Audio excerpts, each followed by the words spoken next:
ፀሓይ ታሪኽ ዝሸልማ ምብራቕ ፍትሒ ደደቢት ዝሽማ ፀሓይ ዘይትዓርባ ኩሉ ሻዕ ንጎሆ ናይ ሰንበትከል ሚድያ ደደቢት እንሆ ምስረታ ሃገረ ትግራይ ዝረጋገጽ ብእኒ ምስረተን ትካላት ተኣምበር ኣብ ዓዲና ብንርኤን ናይ ዓዲ ሃገር ትካላት ይኾና ሃየ ትካልና ንሓግዝ እምነት ዝዓመመት ውራይ ስለዚ ደደቢት ክትዕንበብን ክትዓብን ሽርሕን ጸላትና ክትጽልምትን ደደቢት ንሓግዝ ኣባላት ደደቢት ንኹን ደደቢት ሚድያና ልሳን ህዝብና ደደቢት ቲቪ ብዓወት ክኽምበት ዝዓመመት ውራይ ደደቢት ሚድያና ሚድያ ህዝቢ ትግራይ ደደቢት ሚድያ ህዝቢ ትግራይ ደደቢት ሚድያ ህዝቢ ትግራይ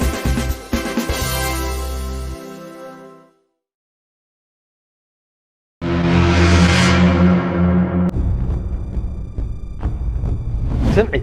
زابوتا زي هم قز عيلا ريوننا يان كوين واد خدنا تبكي تزاي كوين قد مصدخنتنا عين نبر كي تملت يدك انت تحزم نور بمرد تايا حزم اتقلع نجيرك كله زي انت بليت اخوين واحد دول حزلك هوطي دول تلبلي ودعيته يدوي انت تحسكم لومي مسمني او شمخم توقع له اتن لو مسمسو شو ما توقع لك زي تهونك مسمني كل شخنا سعبكم كويه مزح اتن بيت عايز عين بوتاتنا وحسي مو خالي سب كيسمع كيفلت قلتيفنا دق امي دق حفتي دق كوي كم عاليت كنحزا لا وحس ديا ولا وحس اتم أمو تندق حفتي قباناتكم ديان ده حاري كأسي وحس كم عسيونا والكسبات زخانة لينا هز فيديو ها؟ ما تي أنتم يتأخوين وين؟ كنا يسبت هتسجمونا هلو بجازة خرايس اسخم بعلي تزمر كتون نودا لكم عين بوتا أنتم يتأخوين وايزيها إيه أيوة علن وحسونا يوعلن أنا ونا يوعلن طال أوجه كله خسب معنا واه باركس أواج خمسة ولا بوتا أقوى من كي يوعلو من كي يحضرو عب كتما مغلا أمو دما معرف تاكسي عب عين بوتا عب دعرم بزي كولستن بزي وان أسفلت خمسة تريوه كل عينة قلقالوت مليوز فسسلو بوتا واحس ريلستيت ونينوهم كعب حزيو كمزي للسلطة عب تحتيهم معرف مخاين زوننا صفوف ذات أمام ستراكشر أما أخل كتما تدكونم وحس ريلستيت بزح كابيتال نفسي سونينوه تندا كدان مرت عد حون درو تودي ورايوهم تناين داس اللاسة شرون تناي مسرت كوحتات كمزي لتفاناتيحو عما وطيو أبزبتيهم عما ويلنا محقواس بخل إنا نسلت زلنا مجاس لليخو منايخم واحس ريلستيتينام واحس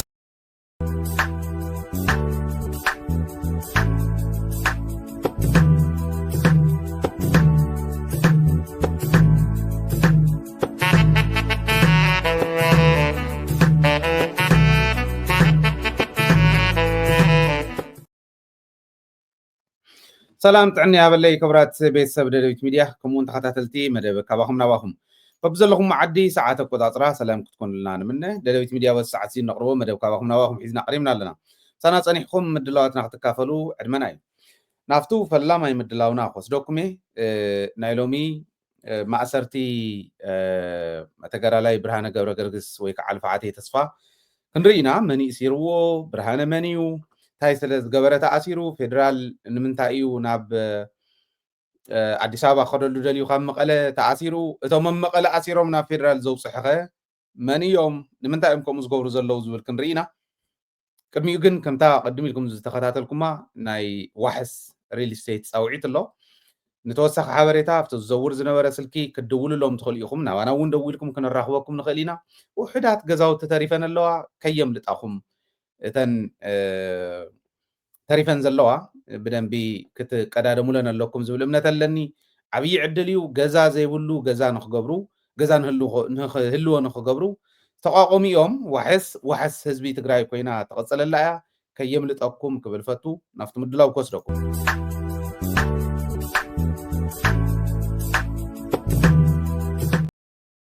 ከምቱ ቅድም ኢለ ዝበልክዎ ብርሃነ ወይ ከዓ ሰብ ዝሰኣነ ሰብ ብዝብል እውን ንፈልጦ ኢና ብሶሻል ሚድያ ልፍዓተይ ተስፋ ብዝብል እውን ቅድሚ ሕዚ ይፍለጥ ነይሩ ብርሃነ መን እዩ ንብርሃነ ሒዞም ኣሲሮሞ ዘለው ኣብ መቐለ እዩ ተኣሲሩ ዘሎ ዝተኣሰረሉ ምክንያት እንታይ እዩ እቶም ዝኣሰርዎ መን እዮም ፌደራል ክወስዶ እዩ ኣምፁለይ እውን ኢሉሎ ብፌደራል ፖሊስ ተኣሲሩ ስያ ናብ ኣዲስ ኣበባ ኸይድ ፃውዒት ኣቕሪቡሎ እዚኣቶም ዝብሉን ኣብ ብርሃነ ዝበፅሐ ኣብ ዝለምቅነ ንከታተሎ ዝቐነና ኣብ ብርሃነ ዝበፅሐ ፈተነ ቅትለት እውን እዚኦም ብምሎም ኣብ ምንታይ ደረጃ ከም ዝበፅሐ ሓዊስና ክንርኢ ኢና ብርሃነ ካብቶም ናይ ፀላእቲ ሽርሒ ቀዲሙ ዝተረድኦም ተጋሩ መናእሰይ ሓደ እዩ ቀዲሙ ተረዲእዎ ንማሕበር ቅዱሳን ይቃልዑ ካብ ዝነበሩ ማሕበር ቅዱሳን ስኢልና ናይ ከምዙ ህወሓት ኮነት ካልኦት ፖለቲከኛታት ትግራይ ከላ እዚኦም ናይ ሃይማኖት ጉዳይ ናይ ቀሺ ዛቑናይ ናይ ግዛዕ እንዳተባሃለ ዝግደፍ ዝነበረ መሰረቱ ናይቱ ጀኖሳይድ ሕዚ ኣብ ልዕሊ ህዝቢ ትግራይ ናይ ዝበፅሐ ጀኖሳይድ ብዋና መሰረቱ ጠጃእቱ ማሕበር ቅዱሳን እዩ ነዚኦም ተረዲኡ የቃልዕ ዝነበረ ንሱ እዩ ህዝቢ ትግራይ ጀኖሳይድ ከምፅልካ እዮም ከፅንቱካ እዮም ዝደልዩ ፀላእትካ እዚኦም እዮም እንዳበለ ቀዲሙ ቅድሚ ኩሉ ኣብ ማሕበራዊ ሚድያ ሰላማዊ ቃልሲ ይገብሩ ካብ ዝነበሩ መናእሰይ ተጋሩ ሓደ እዩ ህዝቢ ትግራይ ጀኖሳይድ ምስ ተኣወጀ እውን ኢሎም እታ ቃልሲ ካብ ዝተጀመረት ላዕለት ጀሚሩ ተናይ መጀመርያ 8 ወርሒ እውን መሪሑን ተመሪሑን ዝተቃለሰ ሰብ እዩ ብደንብ ክንፈልጦ ስለ ዘለና ኢለ ኣብ ማሕበራዊ ሚድያ ጥራሕ ዝቃለሶ ኣይኮነን እቲ ቃልሱ ኣብ ማሕበራዊ ሚድያ ጥራሕ ኣይኮነን ነይሩ ታብረት ኣልዒልካ ንህዝብካ ንመንነትካ ንክብርካ ምቅላስ እውን ቅድሚ ኩሉ ወፅዩ እስካዕ ዛዕለት እዚኣ ኣብ ቃልሲ ዘሎ እዩ ከላሽን ተሸኪሞም ኣብ 21 ክፍለ ዘመን ህዝቢ ከጥፍኡ ዝኣመኖም ህዝቢ ከጥፍኡ ንዝመፁ ፀላእቲ ክብድሁ ካብ ዝወፁ መናእሰይ ግንባር ቀደም ኣብ ቅድሚት እንረኽቦም መናእሰይ ትግራይ ሓደ እዩ ሕጂ ከዓ እቲ ኩነታት ድሕሪ ውዕል ፕሪቶርያ ኩነታት ናብ ሰላማዊ ቃልሲ ይቀየር ተባሂሉ ናብኡ ምስ ተቀየረ ብርሃነ ኮነ ካልኦት መናእሰይ ትግራይ ብኻሊእ መንገዲ ምዃኑ ተቃልሲ ተረዲኦም ሰላማዊ ቃልሲ እንዳገበሩ ዘለዉ ማሕበራዊ ምትእስሳር ምስ ኢትዮጵያውያን ኮነ ምስ ኤርትራውያን የድልየና እዩ እቲ ዝበፅሓና ጨፍጫፍ ሕጊ ናብ ሕጊ ቀሪቡ ፍትሒ ንክረክብ ህዝቢ ትግራይ ፀላእቱ ናብ ሕጊ ቀሪቦም ህዝቢ ትግራይ ፍትሒ ንክረክብ ሰላማዊ ቃልሲ ካብ ዝገብሩ ሓደ እዩ እዚ ስለ ዝገብር እውን ኣብ ዝቀረበ እዋን ዝረኣኹሞ ምስ ናይ ኤርትራ ኣክቲቪስት ተራኺቡ ቃለ መሕተት እዩ ገይሩ ክሱ እንታይ እዩ ዝብል ናይ ብርሃነ ዝብል ክንሪኦ ኢና ቃለ መሕተት ስለ ዝገበረ እንታይ ኢሎም እዮም ከሲሶሞ ዘለው ዝብል ክንሪኦ ኢና ተተሓዘሉ ማለት እዩ ብዋናነት ግን እቲ ሓሳብ ዝደልይዎ ዘለው ብዕሽነትና ብግርህነትና ጀነራል ክንፈ ዝኣክል ኣብ ማእኸል ትግራይ መፅኦም ሒዞም ወሲዶም ንዓመታት ዋጋ ክፊሎም ዕድመ ንእስነቱ ኣብ ቃልሲ ንህዝቢ ትግራይ ዝተፈረደሉ ሻውዓይ ጀኖሳይድ ንክምክት ዘሕለፈ ጅግና እሕሊፍና ብምሃብና ፍትሕያ ከምፅኢ ተባሂሉ ሽዑ ብግርህነት እዩ ሕጂ ግን ብሽርሒ ይኸውን ብተንኮል ይኸውን መን እዮም ቶም ዝገብርዎ ዘለዉ እውን ክነግረኩም ሙሉእ መረዳእታ ስለ ዘለና ሙሉእ መረዳእታ ኣለና መን ይኹም ዝገብር ዘሎ ዝብል ብደንብ ገይረ ከጭብጠኩም እየ ሓደ ግን ማሕበራዊ ሚድያ ልጥፉ ስለ ዝረኣኹ ከም ናይ ጀነራል ክንፈ ኢሎም ከም ማዕራርይዎ ማዕረ ክገብርዎ ክኸዱ ርእየ ጀነራል ክንፈ ካብ ዝተኣሰረላ ስካዕታ ዝተፈትሓላ ካብ ዝተቃለሱ ሰባት ሓደ ስለ ዝኾንኩ እፈልጣ የከታተላ ስለ ዝነበሩ ዕሽነት እዩ ነይሩ ሽዑ ግርህነት እዩ ነይሩ ብግርህነትና ረኪብናዮ ዓመታት ዋጋ ክፊሎም ሰዲዶም ምንም ስለ ዘይነበረ ኣበየላ ተንተሰረቃ ተባህላ መርከባ ኣበየለዋ ናበይ ከዳ እንታይ ተባሂሉ እዮም ፈቲሖሞ ምንም ዘይብሉ ከምዚ እንድሕር ተባሂሉማ ከምኡ ተባሂሉማ ይፃረ እንዳበለ ዝነበረ ሕዚ ልቢ ገዚኡ ኸውን ተስፋ ይገብር እንደገና ንብርሃነ ኣሲርናያ ክንህቦም ከምቲ ሕዚ ደናቁር ኣሲሮሞ ዝኒው ክነግረኩም እየ ትኽስ እንታይ ከም ዝብል ክገርመኩም የበየናይ ደረጃ ከም ዘለና ቶም ኣሲሮም ክህቡ እምበኣር ኣሲርና የለና ኢሎም ኣሲሮሞ ዘለዉ ትኽስ እንታይ ስለ ዝብል እዮም ኣሲሮሞ ዝብል ክንሪኦ ኢና ሕጂ እውን ቅድሚኡ ከቕርቦ ዝደሊ ግን ኣለኒ ብርሃነ ኣብ ዝሓለፉ ቅድሚ 2-3 መዓልቲ ፈተነ ቅድለት ተገይርዎ ቡምባ ተተኪሱ 8 ጥይት ናይ ሽጉጥ ተተኪሱ ብሓይሊ ፈጣሪ ዝድሓነ እዩ እቲ ዝገርም ንብርሃነ ከጥፍእዎ ኢሎም እንዲኦም መፅኦም ቡምባ ምትኳስ መቸም ኩሕልም ኩሓለ ኣይኮነን ከጥፍእዎ ኢሎም ዝመፁ እስካዕ 8 በፂሖም ኣለዉ ሕዝተ ተሓዙ ጥርጡራት 8 በፂሖም ኣለዉ ከም ዝፈፀምዎ ይፍለጡ እዮም ሕጊ ይፍረዶ ግን ድሓን ንሕና እከለን ይንብለን ሕጊ ይፍረዶ ሕጊ ምሰውፆ ሒዝዎም ስለ ዘሎ ዝጠርጠሮም ሒዙሉ ሕጊ ካልኦት እውን ኣለዉ እዮም ዝድለዩ ኣብኡ ኣብቲ ጉጅለ ነይሮም እዮም ዝበሃሉ ባዕሎም እውን ክዛረቡ ዝረኣናዮም ኣለዉ በቃ ሰዓት ተኣክለላ ከምዙ ሰዓት በፂሑ ተባሂሉ ስቕለት ናይ ኢየሱስ ክርስቶስ ኣብቱ ዓርቢ ስቕለት ስግዳን ውዒልካ ምሸት ዝበሃል ሰዓቱ ክበፅሕ ከሎ ሰዓታ በፂሓላ በቃ ወይ ንሞት ወይ ንዓወት ያሕዚ ገለ ኢሎም ማሕበራዊ ሚድያ ክሰብኩ እውን ርኢናዮም ኢና ባዕሎም እቶም ከምዚ ዝፍፅሙ ዓዲ ዝብትኑ ዘለዉ ናይ ድንቁርና ጫፍ ዝበፅሑ ሰባት ምዃኖም በቃ ሰዓት በፂሕሎ ሕዚ ከይድና ከምዚ ክንገብር ኢና በቃ ንመንእሰይ ትግራይ ንህዝቢ ትግራይ ኢልና ኢና ንህዝቢ ትግራይ ኢሉ ወዲ ትግራይ ክቐትል ንህዝቢ ትግራይ ኢሉ ሰብ ትግራይ ቡምባ ክትኩስ ንህዝቢ ትግራይ ኢሉ ሰብ ትግራይ ሽጉጥ ክትኩስ ክንዱ ዝኣክል ከክንዲ ጭኹራ ዝኾና ርእሲ ዝሓዙ ሰባት ምዃኖም ትርድእዎም ከም ዝበሉ ሰባት እዮም ሙኮራ ገይሮምሉ ፈተነ ቅትለት ገይሮምሉ ተታሒዞም እዮም ሕዚ መኒት ፈተነ ቅትለት ገይርዎ ዝብል እውን ሓቀይ ተወሰነ ዳይሬክሽን ደይበና ኣሎ ሕዚ ምእሳሩ ከጥፍእዎ ደልዮም ነይሮም ኣይኮነሎምን እቶም ዓቕሚ ዘይብሎም ንዕበሉንኩ ክንድዚ ዝኣክል ስልጣን ተዋሂሎም ተዋሂቦም ኣብ ትግራይ ክሰርሕዎ ዘይከኣሉ ስልጣኖም ብኣግባቡ ክጥቀሙ ዘይከኣሉ ተዋሂቦም ዕድል ብኣግባቡ ክጥቀምዎ ዘይከኣሉ ውዱቃት ናይ መጨረሻ ዓቕሞም እዚኣ ኣብ ተጋሩ ብሓይሊ ዓቢስካ ውልቀ ምልክኻ ረጋጊፅካ ዲሞክራሲያዊ ዝኾነ ምሕደራ ኣብ ልዕሊ ህዝቢ ተሰቂልካ ቸቸ ምባል እዩ ትድልየቶም ኢና ንሪኦ ዘለና ሕዚ እዚ ቀሊል ኣይኮነን ስልጣን ተዋሂብዎም ወዲቖም ምስ ከዱ እውን ትግራይ ክነፍርሳ ኢና ኢሎም ምስ ፌደራል መንግስቲ መማኸርቲ ኮይኖም ኣብ ትግራይ ይቃለሰሎን ህዝቢ ትግራይ መፍትሒ ከምፅእ ይቃለሰሎን ዝበሃል እውን በብዝኸድዎ በብዝኸድናዮ ይፍትኑና በብዝተኸደ ማለት መሰሉ ምርኻብ ኢንተርቪው ምግባር ጋዜጠኛ እዩ ኢንተርቪው ገይርዎ ንኢሳያስ ኢንተርቪው እንተገይረዮስ ክኽሰስ እየ ማለት ድየን ይኹ እቲ ክሲ ባይዘወይ ዘተሓዞ ግዜያዊ ምሕዳር እዩ ናብ ብዙሕ ይትኽኢሉ ንምንታይ ዝብልኩም ክቕምጠልኩም እየ ብደንቢ መረዳእታ ሙሉእ ስለ ዘለና ኣነ ወዲ ወረደ ትማሊ ዝተሰርሐ ኣብ ልዕሊ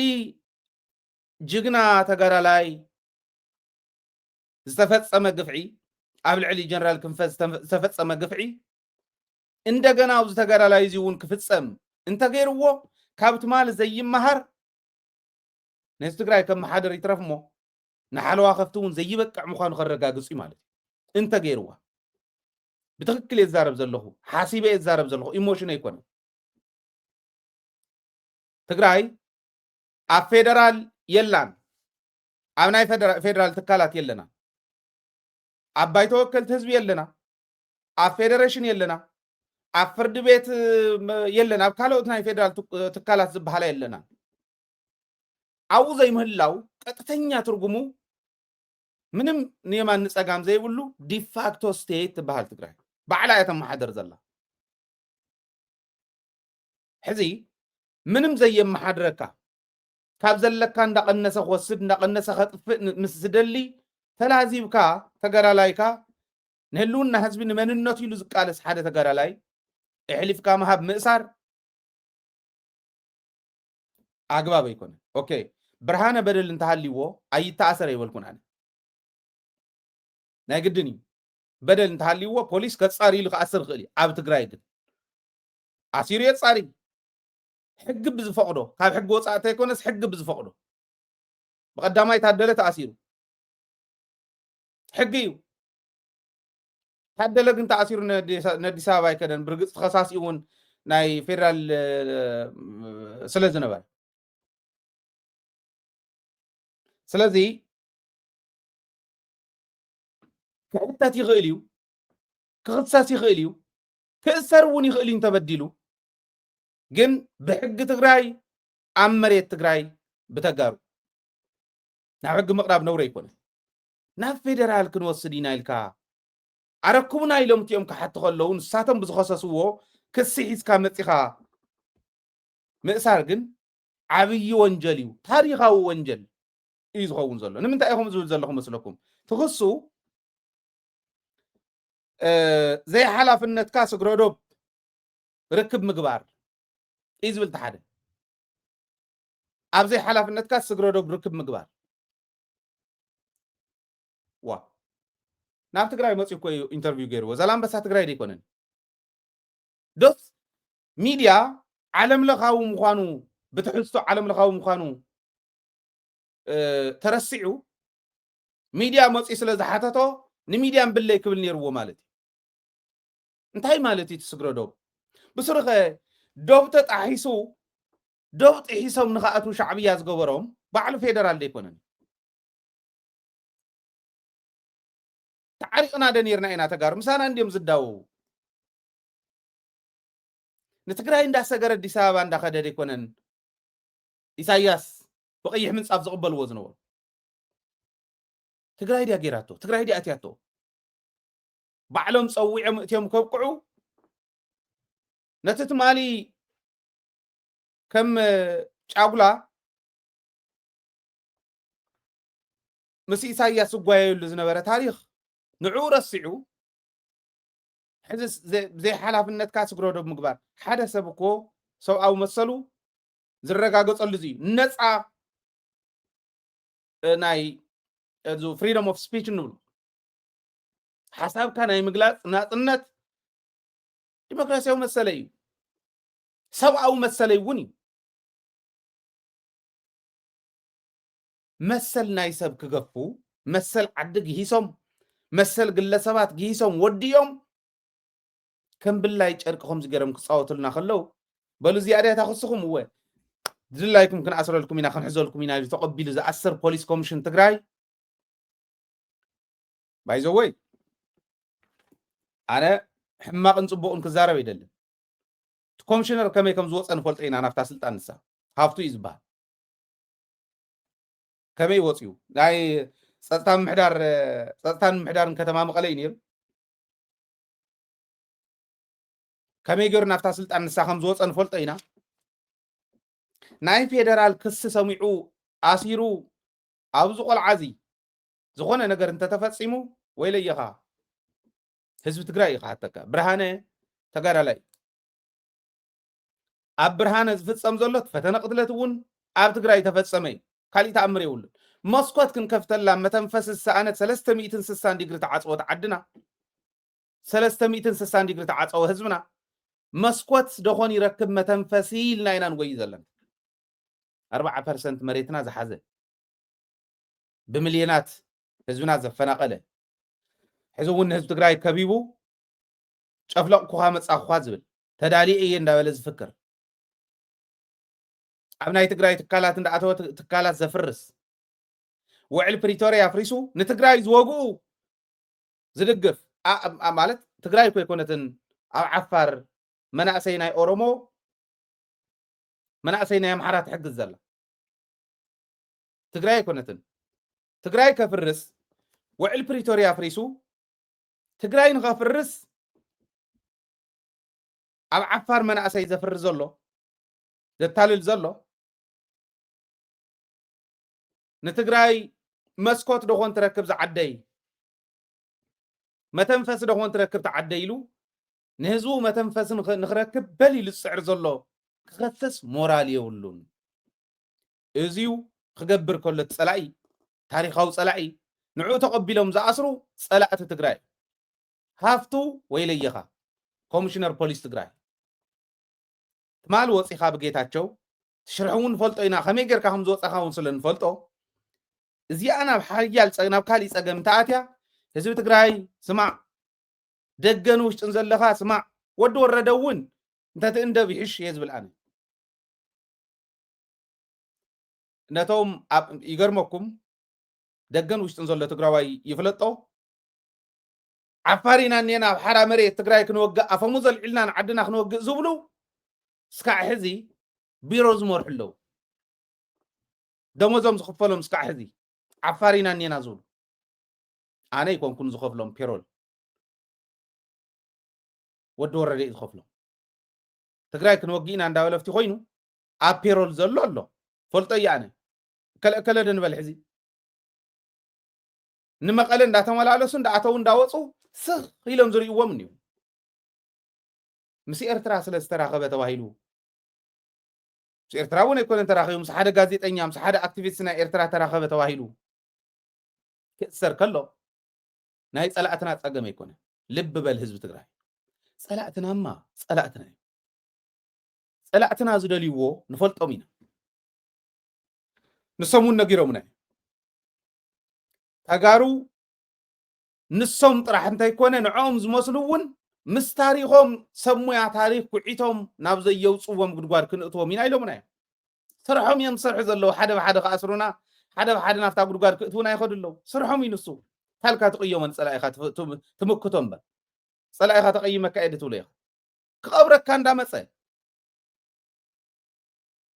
ክቐብረካ እንዳመፀ እንዳሃለወ ዘቃብር ሓወይልካ ዝቐረብካዮ ምስ ዝቐብረካ ዝመፅእ ዘሎ ኮይኑ ክቐብረካ ከሎ እቲ ወንጀል ዝኸውን ነትሓውካ ማለት እዩ ጸላእትና ስርሖም እዮም ዝሰርሑ ዘለዉ ስራሕና ምስራሕ ኣዊና ጥራሕ እንተይኮነስ ኣብ ናይ ድንቁርና ጫፍ ዝወፁ ዝመርሕዋ ዘለዉ ዓዲ ግን ትግራይ እያ ነቶም ዓፋር ከይደ ክንወጋ ኢና ንትግራይ ዓፋር ከይድና ዝብሉ ከይድካ ደወ በልሺ ሕና ንዓድና ንስኻ ፀረ ዓድኻ ድሕሪኡ ዓድና ሒዝና ከመይ ገርና ከም ክተካ ንፈልጥ ፔሮልካ እውን ተዓፂሉ ካብ ሕዚ ተባሂሉ ክብድሁ ይግባእ ነይሩ መሳርሒ ፀላእ ክኾኑ ከለዉ የዒስ እንኳዕ ኮንኩም ተባሂሉ ደሞዞም ዝኽፈሎም ከም ዘለዉ ንዝፈልጥ ህዝቢ ትግራይ ይነግሮ ዶ የለኹን ሕዚ እዚኣ ፈሊጥኩም ሕተትዎ ነዚ ወዲ እዚ ወዲ ወረደ ዝበሃል ክሕተተላ ክኽእል ኣሎ ይደልያ እዩ እታ ዓፋር ትኸድ ዘላ ተዘይደልያ መሓዞም ተዘይደልያ ተን ፔሮል ኣትሊስት መዓፆን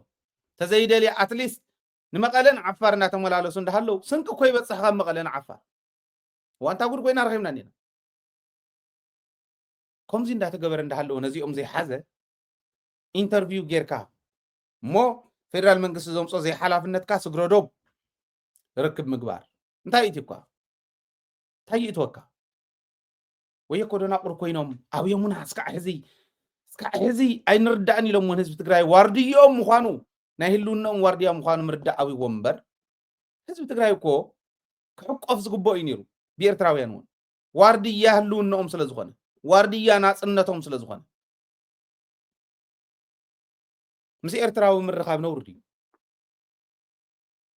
ማዕዘ እዩ ነውሩ ኮይኑ ንኢትዮጵያ ምስ ኢትዮጵያውያን ምስ ናይ ኢትዮጵያ መራሕቲ ምርኻብ ነውሩ ዘይኮነስ ምስ ኤርትራ ምርኻብ ነውሩ ኮይኑ መንዲ ኣፀዊዓ እትያ መንዲ እቲ ታሪክ ኣሽሓት ዓመታት እስክንድሕሪት ኪዱ 8 ጀኖሳይድ ተፈፂሙና ኢልካ እንድሕር ተኣምን 7ቲኡ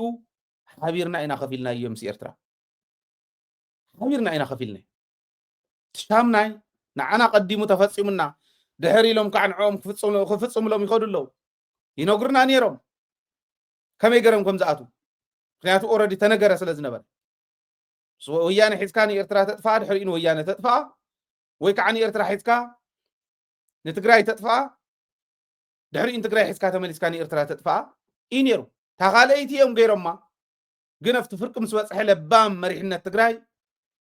ፈሊጥዎ ምሳኹም ኮይንና ማ ኤርትራ ይንጥፍእን ኢሉ እዚኣ ስለ ዘይተሳኽዐትሎም እሞ ኣብ መንጎ ኤርትራን ትግራይን ዝነበረ ኣፈላላይ ክነኣሊ ክነስተኻኽል ንኸድ ስለ ዘለና በላዕላ ዒልዎም إذا خص زي حزام مصيو زولو وزنا ورقم كي ترسعوا معلتا وخصاوسكم يعني look at this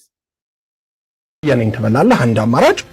በሻቢያ ወያኔን ትበላና ከዛ ሻቢያን ትበላለህ አንድ አማራጭ ሶስተኛ የኢትዮጵያን የባህር ኃይል እና የባህር በር ንብረት ትመልሳለህ ሊግል ትከራያለህ ምናምን አላልኩም ንክራይ ይኮነ ትሕድጊ زيلهم كم أصخلوس أوكي نعهمون كم أصخهم يوم نعناون شفشفهم نعم قرأس نعهمون حيزهم يزلب بنت غيركم سلام كن جبر نخلينا الناس اللي زقربنا زي أطلع على عائلاتهم سجردوا بغير كا زي حلف النت كايو نايمن حلف النت ده أبي أحمد كم دلايو كم تكيت كاردن دا قرص أخشات أنا مالدي إحنا خنسرحين خلن نصوم لبيه ولا من إحنا لبيه بلنان كن السما معين خلن مسلس يبلنان زي زعص زلو زعصو زلو بوليس كوميشن تግራይን ወደ ወረደን ተሓተቲኹም ዝቆል ዓዚዩ ቶሎን ተዘይፈቲኹም ፀገም ተሃሊውና ሕገ ይቅረበ ይብልን ናብ ሕገ ቀረብዎ ብትግራይ ኣብ መሬት ትግራይ ብተጋሩ ዳያኑ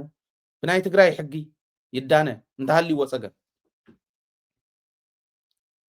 እቲ ዝበሃል ዝኒሄ ግን መግለፂ ክትህብሉ ብትሕትና ይሓተኩ መግለፂ ክትህብሉ ኣለኩ ማንም ሕሊፉ ዝህቦ ሰብ የለን ኣብ ትግራይ በዲሉ ተባሂሉ ተታሒዝሎ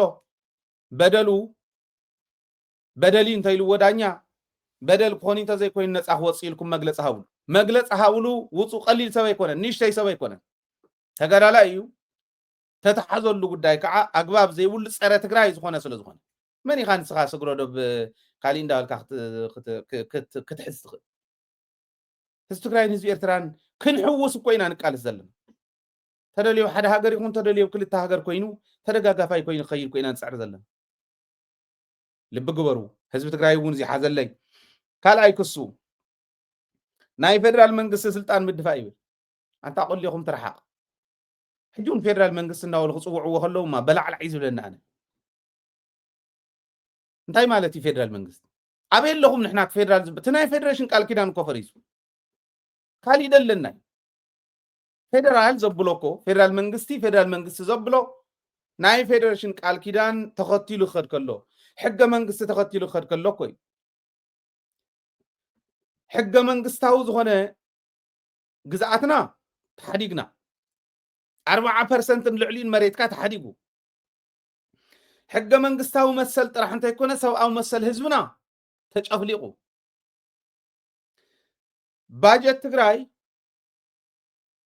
مقناسن زي مهابن منكرتاتن طرح انت يكون مسارتها بعلم زفرسو ومسارتها لمعات مليسهم زي مهنا طرح انت يكون حجون زفرسو رغبي حزب تግራይ ቆሊፎም ዝሓዙ መድሓኒት ከይረክብ ረዲኤት ከይረክብ ቆሊፎም ዝሓዙ ህልውና ህዝብ ትግራይ ሕዝቡን ክንበልዓካ ክንመፂና ዝብሉ እስካዕ ሕዚ ትዝበፅሖ ፀገም ተወረረ ገንዘብ ዘይረኸበ ኣብ ትካላት ኣትዮም ኣብ ትእምት ኣብ ማሕበር ልምዓት ትግራይ ኣብ በዓል ማረትን ካሊእን ዕሱባት ባንዳታት ሽማግለን መንእሰይን ዘይፈል ባንዳነት ነዚኦም ተጠቂሞም ዘበሳውስና ዘለውስ ትረፍደፍቲ ናይ ፌደራል ቃል ኪዳን ናይ ፌደሬሽን ቃል ኪዳን ኣቲና ዝግባእና ክንረክብ ባዕልና ፅዒርና ዘፍረናዮ እውን ይወልዕዎ ኣለዉ እየ ዝብል ዘሎ ኣየናይት ፌደራል መንግስትኹም ኢትዮጵያ ትበሃል ሃገር ኣብ ሕልና የለን ኢትዮጵያ ትበሃል ሃገር ኣብ ሕልናኻ ዘላ ተሸኪምካያ ዘለኻ ትግራዋይ እንተሃሊኻ ጓሓፍ ተሸኪምካ ኣለኻ ተሓፀቦ ኣጥርያ ክንዱ ዝኣክል ደፊርና ኢና ክንከድ ዘለና እዚዩ ከምዚ ክንብል ከለና ውዕል ፕሪቶሪያ ይብለካ ከመይ ዝበለ ጎታት ክኾን ከሎ እዩ ኣበይ የለት ውዕል ፕሪቶሪያ ኣብ ዓፋር ፍሬላ ፀላኢ ናይ ባዕላ ፀላኢ ኣፍሪካ ውቃዓያ ይብል እዩ ውዕል ፕሪቶሪያ መሬት እንዳማትካ ሒዝካ ንኻሊእ ዓድል ከምኡ ይብል እዩ ውዕል ፕሪቶሪያ ተሓታትነት ከይተልዕሉ ይብል እዩ ውዕል ፕሪቶሪያ እኮ ሕገ መንግስቲ ተኽብሩ ብሕገ መንግስቲ መሰረት ናብ ንቡር ተመለሱ ፖለቲካል ዳያሎግ ግበሩ እኮ እዩ ውድብ ኣፍርስ ይብል እዩ ተፈራሪሞም እኮ መፅኦም ኣፍልጦ ተዋሂቦም ትዝገብርዎ ዘለዉ ዲ ዘይርዳእኩም ኮይኑስ ከመይ ዝበለ ሕልና እዩ ዘለኩም ኣነ ንድሕሪት ተመሊሰ ንምንታይ እዮም ዞም ሰባት እዚኦም ስካዕ ሕዚ ከምዚ ዝገብሩና ዘለዉ ዘለዓለምና በቢ 10 20 ዓመታት እንዳመፁ جينوسايد فصمنا زلوس من تايم زبر كل جزء يحسبني حزقني يردان له ناتاتهم جننة يكونن ناتاتهم صلئي طرحونا يكون أوشتنا زلو شللتنت أوشتنا زلو ناي بانداتات تكبار كدعات كومزي زوليهم عالجيتاچو كيدوم سلطان سلا زي رخبو تግራይ كفرسو مخت فقدلهم ناي تግራይ مرح كونكا እንዳ አረኻ ሓደ በሓደ ክተረክቦም ባይዘወይ ብልፋዓተይ እንተ ተጀሚረ ሕዚ ሕድ ተጋዳላይ ክኸዲ ተጋዳላይ ስለ ዝኾነ እዩ ዝተሓዝ ዘሎ ካሊእ ተኣምር የብሉ ኢንፍሉዌንሻል እውን ስለ ዝኾነ እዩ ከምዚ ኢሎም ዝኸስዎ ዘለዉ ካሊእ ተኣምር የብሉ ናብ ሕድሕድና ክትመፅእ እያ ናብ ኩልኹም ኣብኣ ዘለኹም እምበር ንሕናስ ታንክስ ቱ ተቃለስቲ ተጋደልቲ ትግራይ ሳላ ቃልሲ ህዝቢ ትግራይ ኣፍታ ዘለና እያበፅሕና ኣለና ተናእሰ ዓርሰና ዲፌንድ እንገብረሉ ትካለ ጥሪና ትካል ህዝቢ ትግራይ ጥሪና ንህዝቢ ትግራይ እውን ዲፌንድ ንገብር ኣለና ተናእሰ ሰላማዊ ዝኾነ ዓዲ ብዲሞክራሲያዊ ዓዲ ኢና ኒና ምጥፋእ ካብ ዓድኻ ምውፃእ ፅቡቅ እዩ ኣይኮነን ዝብል ዘሎ ተናእሰ ግን እታ ኢትዮጵያ ትበሃል ዓዲ ሓዲኡ እስካዕ ትኸውን كأسرنا يقول أنت ناس كنت على سنخ لنا سكع مودة تاخد حنانق ب بوليتيكا كنت على سينا كومو مخانو قبل علي برهانز في الصمزل حزي وكالوت في الصمزل الحزب ناس في الصمزل لون سكع مودة تاخد على صوم من نقول العد خوينا إنا نقال سلنا حد خاقنك موسوقايم ودور دون يقرفوها كي تقاقيو بقول طف فتحوه زئسرو ነገር እንተሓሊውን መግለጽ ይህብኩም ኣብ ትግራዩ ሕዚ ትድልየት ሃሂል ጽበ ዘሎ ኣፍ ሓርገጽ ናኡ ሕሊፍኩም ከምዘይትውዎ ተስፋ ይገብር እንተገይርኩም ግን ህዝቢ ትግራይ ልብ በለለይ ናይ ወዲ ወረደን ሃፍቱ ዝበሃል ኮሚሽነር ፖሊስ ትግራይ ኮይኑ ናይ ዘሎ ሰብኣይን ናይ ክልቲኦም ጎደለይ ካሊእ ተኣምር የብሉን ጌታቸው ፍቲ ኮይኑ ተውሳኺቱ ምዕጉር ተኻጠጠም መሊእኻስ ተምፀ ለውጥ የለን ክብል ይኽእል እዩ ንእከለ እሰርለይ ንእከለ ቅተሉለይ ክብል ይኽእል እዩ كم كوريوم كلنا ازي خمس مص فليتنا اينا نقالس حدش ነገር يبلو كم خمزول فليتنا اينا نقالس بعلو رهانوني قلصاني رموت كمص يخيل ما اثرت كمص يخيل كالي من قلت عمص يخيل خندزي ازا اكل يريومن انا نحزب يتقالس يلو نسو خمس مص فليتنا اينا نقالس زلنا ግን ናይ በዓል ጌታቸው ናይ በዓል አብይ አሕመድ ድልየት ዝፍጽም ዘሎ መሪሕነት ትግራይ ኢሉ ይተሕተተሉ ዘለዎ ወንበርቲኦም ኣይኮናን ዘሊልና ንሓትታው እንየልኩም ዝሕተት ለዚ ወድ ወረደን ሃፍቱን ይኹም ተሓተቲ እዚኣ ልቢልኩም ራእይዋ ከይትዋረዱ እየ ዝብል እቲ ካሊእ ዘይሕጋዊ ናይ ደቂ ሰባት ዝውውር ምትሕብባር ይብል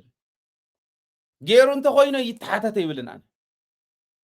ግን መሬት ትግራይ ናይ ብሓቂ ንሳ እንተኮይና ጥፋኣት ብርሃነ ከምዚ ዓይነት ጥፋኣት እንተሃሊዎ ኣይተሓተተ ይብልን ኣብ መሬት ትግራይ ብሕጊ ትግራይ ብተጋሩ ንሕና ተጋሩ ኢና ኢትዮጵያውያን ኣይኮናን ናተበላዕኻ ኢትዮጵያዊ ኣይበሃልን ነታ ዓዲ ድማ ኣልሚዕና እያ ልዒልና እያ ካብ ጉድጓድ ድኽነት ተውፂና እያ እምበር ንዓና ዝገበረትልና የለን ሕዚ እናተበላዕኹ ኢትዮጵያዊ እየ እናበልኩ ክቕፅለ ኣይክእልን ህዝበይ እውን ከምኡ ኸይብል እየ ክፅዕራ ነፃ ሃገረ ትግራይ ተዘይ መስሪትካ ዘለዓለምካ እናተበላዕኻ ከም ትሕዝ ትርእይዎ ዘለኹ ዋ ንሕና ኢና ጀጋኑ ከይብለና ንሕና ሃፍቲ ናይ ሓርበኛታት ዝሃቦ መግለፂ ርኢኹም እዮም ንሕና ኢና ጀጋኑ በቃ ተለኣኽቲ ኣይኮናን ይብል መን እዮም ተለኣኽቲ ዳ ቶም ሕዚ ንእከለ እሰረለይ ድንቂ እናበለ ዝኣስር ዘሎ ጉርዲ እዚኦም እዮም ቶም ተለኣኽቲ ዝብሎም ዘሎ አይደለም ለሆነ ግሩፕ ተቀጥረን በስሙኒ ተገዝተን የሆነ ግሩፕ አጀንዳ የምናራግብ ቅጥረኞች ሳንሆን አርበኞች ነን። ኢትዮጵያ መገንባት እንፈልጋለን። አርበኛ ምን ምዃኑ ኣብ ሪያሊቲ ንሰሙን ይፈልጥዎ እዮም ንሶም ይፈልጥዎ እዮም ትግራዋይ ምን ምዃኑ ኣብ መሬት ይፈልጥዎ እዮም ቅጥረኞች አይደለንም ግን ይብለካ ኣሎ አንታ ቅጥረኛ ዝኾንካ ዕሱብ ዝኾንካ ማለት ዕሱብ አለን ኣብ ትግራይ ንዝኾነ ጉጅለ ንዕሰብ ይኮናን ንሕና ዕሱባት ግን ኣለውነ ኣብ ትግራይ ይብለካ ኣሎ ዕሱባቱ እስካዕ ሕዚ 2 ዓመት ተዓሲቦም ብኡ ትግራይ ዘበሳወሱ ሓቂፍዎም ስልጣን ሂብዎም ኣሎ ካልኦት ዕሱባት ከዓ ይፍረ ኣሎ ቀሊል ሰብኣይ ኣይኮነን ዝናዓቕ ሰብ ኣይኮነን ብፍላይ ከዓ ጉርዲ ናብ ስልጣን ክወፅእ ከሎ ቀሊል ኣይኮነን ኣብይ ኣሕመድ ነቲ ጉርዲ ብደንብ ገይሩ መሚዩ ይጥቀመሉ እዩ ኣንታ ጉርዲ እንዳበለካ እንዳሃለወ ኣብየት እናበልካ ትኸድ ዘለካ ግን ምስኪናይ ከማኻ ኣይድገመላ ትግራይ ካብ ከማኻ ዓይነት ጉርዲ ፅርይ ዝበለት ትግራይ ትፈጠር ንሱ ንክትፍጠር እውን ክንፅዕር ኢና እከለ ይበልኩን ጉርዲ ንዝኾነ ግን ይምልከቶ እዩ ጉርዲ ኣይትኹኑ ቅጥረኛታት ኣይትኹኑ ዕሱባት ኣይትኹኑ ዕሱብ ካብ ስልጣን ሓሊፍ ካሊእ ዝገብረሉ የለን ንሳውን ንዝተወሰነ ግዜ ድሕሪኡ ኸ ባዕሎም ክበልዕዎም እዮም ክትሪኢኹም እንታይ በለበሉኒ ፅባሕ ንግሆ ድንክ ኢልካ ትፀርፈኒ ነርካ ኢኻ ኢሉ ከኣስረ እዩ ሓይኹም መቐረቱ ምስ ወድኦ ድንክ ኢልካኒ ነርካ እኮ ኢኻ ንዓይ ኢሉ ከኣስረ እዩ ንጌታቸው ኮነ ንኻሊእ ድንክ ጥራሕ ኣይኮነን ዘይበሎ እውን ኣይነበረ መደናገሪ ኢሉ ወይ ኣደናግሮ እዩ ዘሎ ንጌታቸው እውን ምድንጋሩ ምስ ወድአ እስር ቤት ከውርደይ ኣየውፀኑ ንኻልኦት እውን ከምኡ ናይ ዕሱብ መወዳእታ ናይ ባንዳ መወዳእታ ወይ እስር ቤት እዩ ወይ መቃብር እዩ ኢልናኩም ኢና ክቕበሩ ኢና ርኢናቶም ካልኦት ክእሰሩ ኢና ርኢናቶም ካልኦት ብታሪክ ዝነበረ እዩ ንሱ ኢኹም ክትኮኑ ኣንቱም ሕጂ እውን ትዕሰቡ ዘለኹም ግን ትግራይ ምሰሉ ትግራይ ንመስል እንተኢልኩም መወዳእታኹም ንሳ እያ ህዝቢ ትግራይ ግን ልቢ በል ታሕቲ ዝገብርዋ ዘለው እንታይ ማለት ምዃና ታሕቲ ዝገልፃ ዘለኹ እዩ ልቢ በል ፌደራል መንግስትስ ኣብ ናይ ፌደራል ትካል ዝበሃል ኣብቲ ናይ ፌደሬሽን ቃል ኪዳን ዝፈቅዶ ንትግራይ እዚ ምልከታ ይመንዑ ሰዱ በይዛኹም እንታይ በለ መሬትካ ይኸው መሬትኩም ኣብዚ ኣኒሃ እንታይ በለ መሬትካ ወሪሩ ህዝብካ ፈናቂሉ ዓድካ በሳዊሱ መሰልካ ግሂሱ መፃኢኻ እውን ፀልሚቱ ሕጂ እውን እንተኾነ ብልዕሊኻ ቸቸ ክብለካ ዕሱባት ሒዘ እየ ዝመፅእ ዘለኹ ንሕና ኣይኮናን ቅጥረኛታት ንሕና ኣይኮናን ዕሱባት ኣለውና ይብለካ ኣሎ ዕሱብ መን እዩ ትሪኦ ኣለካ ህዝቢ ተቃለሶ በብመድረክካ እዩ ናይ ግለሰባት መሰል ይዳፋእ እዩ ሽሙ እውን የጥፍእ ኢሎሞ ኣብቲ ክሲ ዘሎ እዚ ናይ መን መሰል ኮን ግሂስ ይኾን ክትምጉቶ እንተዘይክኢልካ ዓቕሚ እንተዘይሃሊካ ክተጥፎ ኢኻ ትደሊ መኪሮሞ እዮም ነቲ ቆልዓ ክትምጉቶ እንድሕር ዘይትኽእል ክጠፋኣልካ እንድሕር ዘይኽእል እውን ብኢዶ ዙሪኻ ተኣቱ ብመን ብዕሱብ በቶም ቅጥረኛ ዝብሎም ዝነበረ ኣትዮም ኣለዉ ሕዚ ንኩሉ ዝመፅእ እዩ እዚ እንድሕር ዕሊምና ንኸይድ ኮይና ኣብ ኩሉ ዝበፅሕ እዩ እዚኣታ ትኸውን ዘላ ኣግባብ ዘይብሉ ምልዕዓል እውን ምግባር ይብል ኣየን ኣይኮን ይኾን ተወና ምክንያት እንታይ ይመስለኩም ኣብዚ ኣነ ንህዝብን መንግስትን ኤርትራ እውን ፃውዒት ከቕርብ እየ ንሕና እምነትና እንተኾነ ካሊእ ተዘይኮነ ግን ህዝቢ ትግራይን ህዝቢ ኤርትራን ሰላማዊ ዝኾነ ረኽበ ክገብር እዩ ድሌትና ትግራይ ክትደክም ከላ ትሕግዝ እምበር ብረተ ልዒላ ትወቅዕ ኤርትራ ክትህሉ የብላን ኤርትራ ክትደክም ከላ እውን ትሕግዝ እምበር ብረተ ልዒላ ትወቅዕ ትግራይ ክትህሉ የብላን ዝብል እምነት ኣለኒ እታ ሕዚ ተጀሚራ ዘላ ፅምዶ ታናይ ሰላም ዋዕላ ንኽትብርዕን እዮም ዝኸዱ ዘለዉ ካብ ምንታይ ተበጊሶም እዮም ታሕዚ ስለ ዝተጀመረት ከይመስለኩም ተሓሲቡ ዝነበረ ኦረዲ ቀሪቡ ስለ ዝነበረ ብመራሕቲ ብፅሑፍ ደረጃ ቀሪቡ እዩ ፃድቃን ኣቕሪብዎ እዩ ጌታቸው ኣቕሪብዎ እዩ ንስኹም ትፈልጥዎ ንሕና ንፈልጦ ንሶም እውን ይፈልጥዎ ኤርትራ ክንወቕዓ ተዳሊና ኣለና ኤርትራ ክንወቅዕ ከለና ሓግዙና ኢሎም ንሶም ኣቕሪቦም ኤርትራ ክወቅዕ ከሎ ንሓግዞ ኢሎም ቶም ዕሱባቱ ቶም ቅጥረኞች ዝበሎም ሕዚ ኣቕሪቦም ኣብ ኣደባባይ እየ ዝብል ዘለኹ ኣቕሪቦሞ እምብለይ ተባሂሉ እሱ ጥራሕ ግን ኣይኮነን ሰለስተ ዙር እዮም ሓቲቶም ነጊረኩም እየ ሰራዊት ኢሎም ኣይተኻእለን መራሕቲ ኢሎም ኣይተኻእለን ቦታ ሃውና ንድሮውንን ጀትን ኢሎም ኣይተኻእለን እዚ ዘይተኻእለ ምስ ተረፈ ወልምበኣር ግደፍዎ ኣይትንኩእና ጥራሕ ስኹም ኣብዚኣኹኑ በዚ ብዓፋር ክንኣቲና ብምዕራብ ትግራይ ክንኣትዩና ኢሎም ሰራዊት ትግራይ ናብ ኢድ ጌታቸው ሕሊፎም ጌታቸው ዝእዝዞ ሰራዊት ሓጉዝና እንተይበሉ ንክሕግዞም ጌታቸው ክደፍእ ኢተገይሩ ነይሩ ነዚዩ መርትዖ ከቕርበልኩም ጌታቸው ባዕሉ ኸይዱ 200 ገለን ሽሕ ሰራዊት ኣለኒ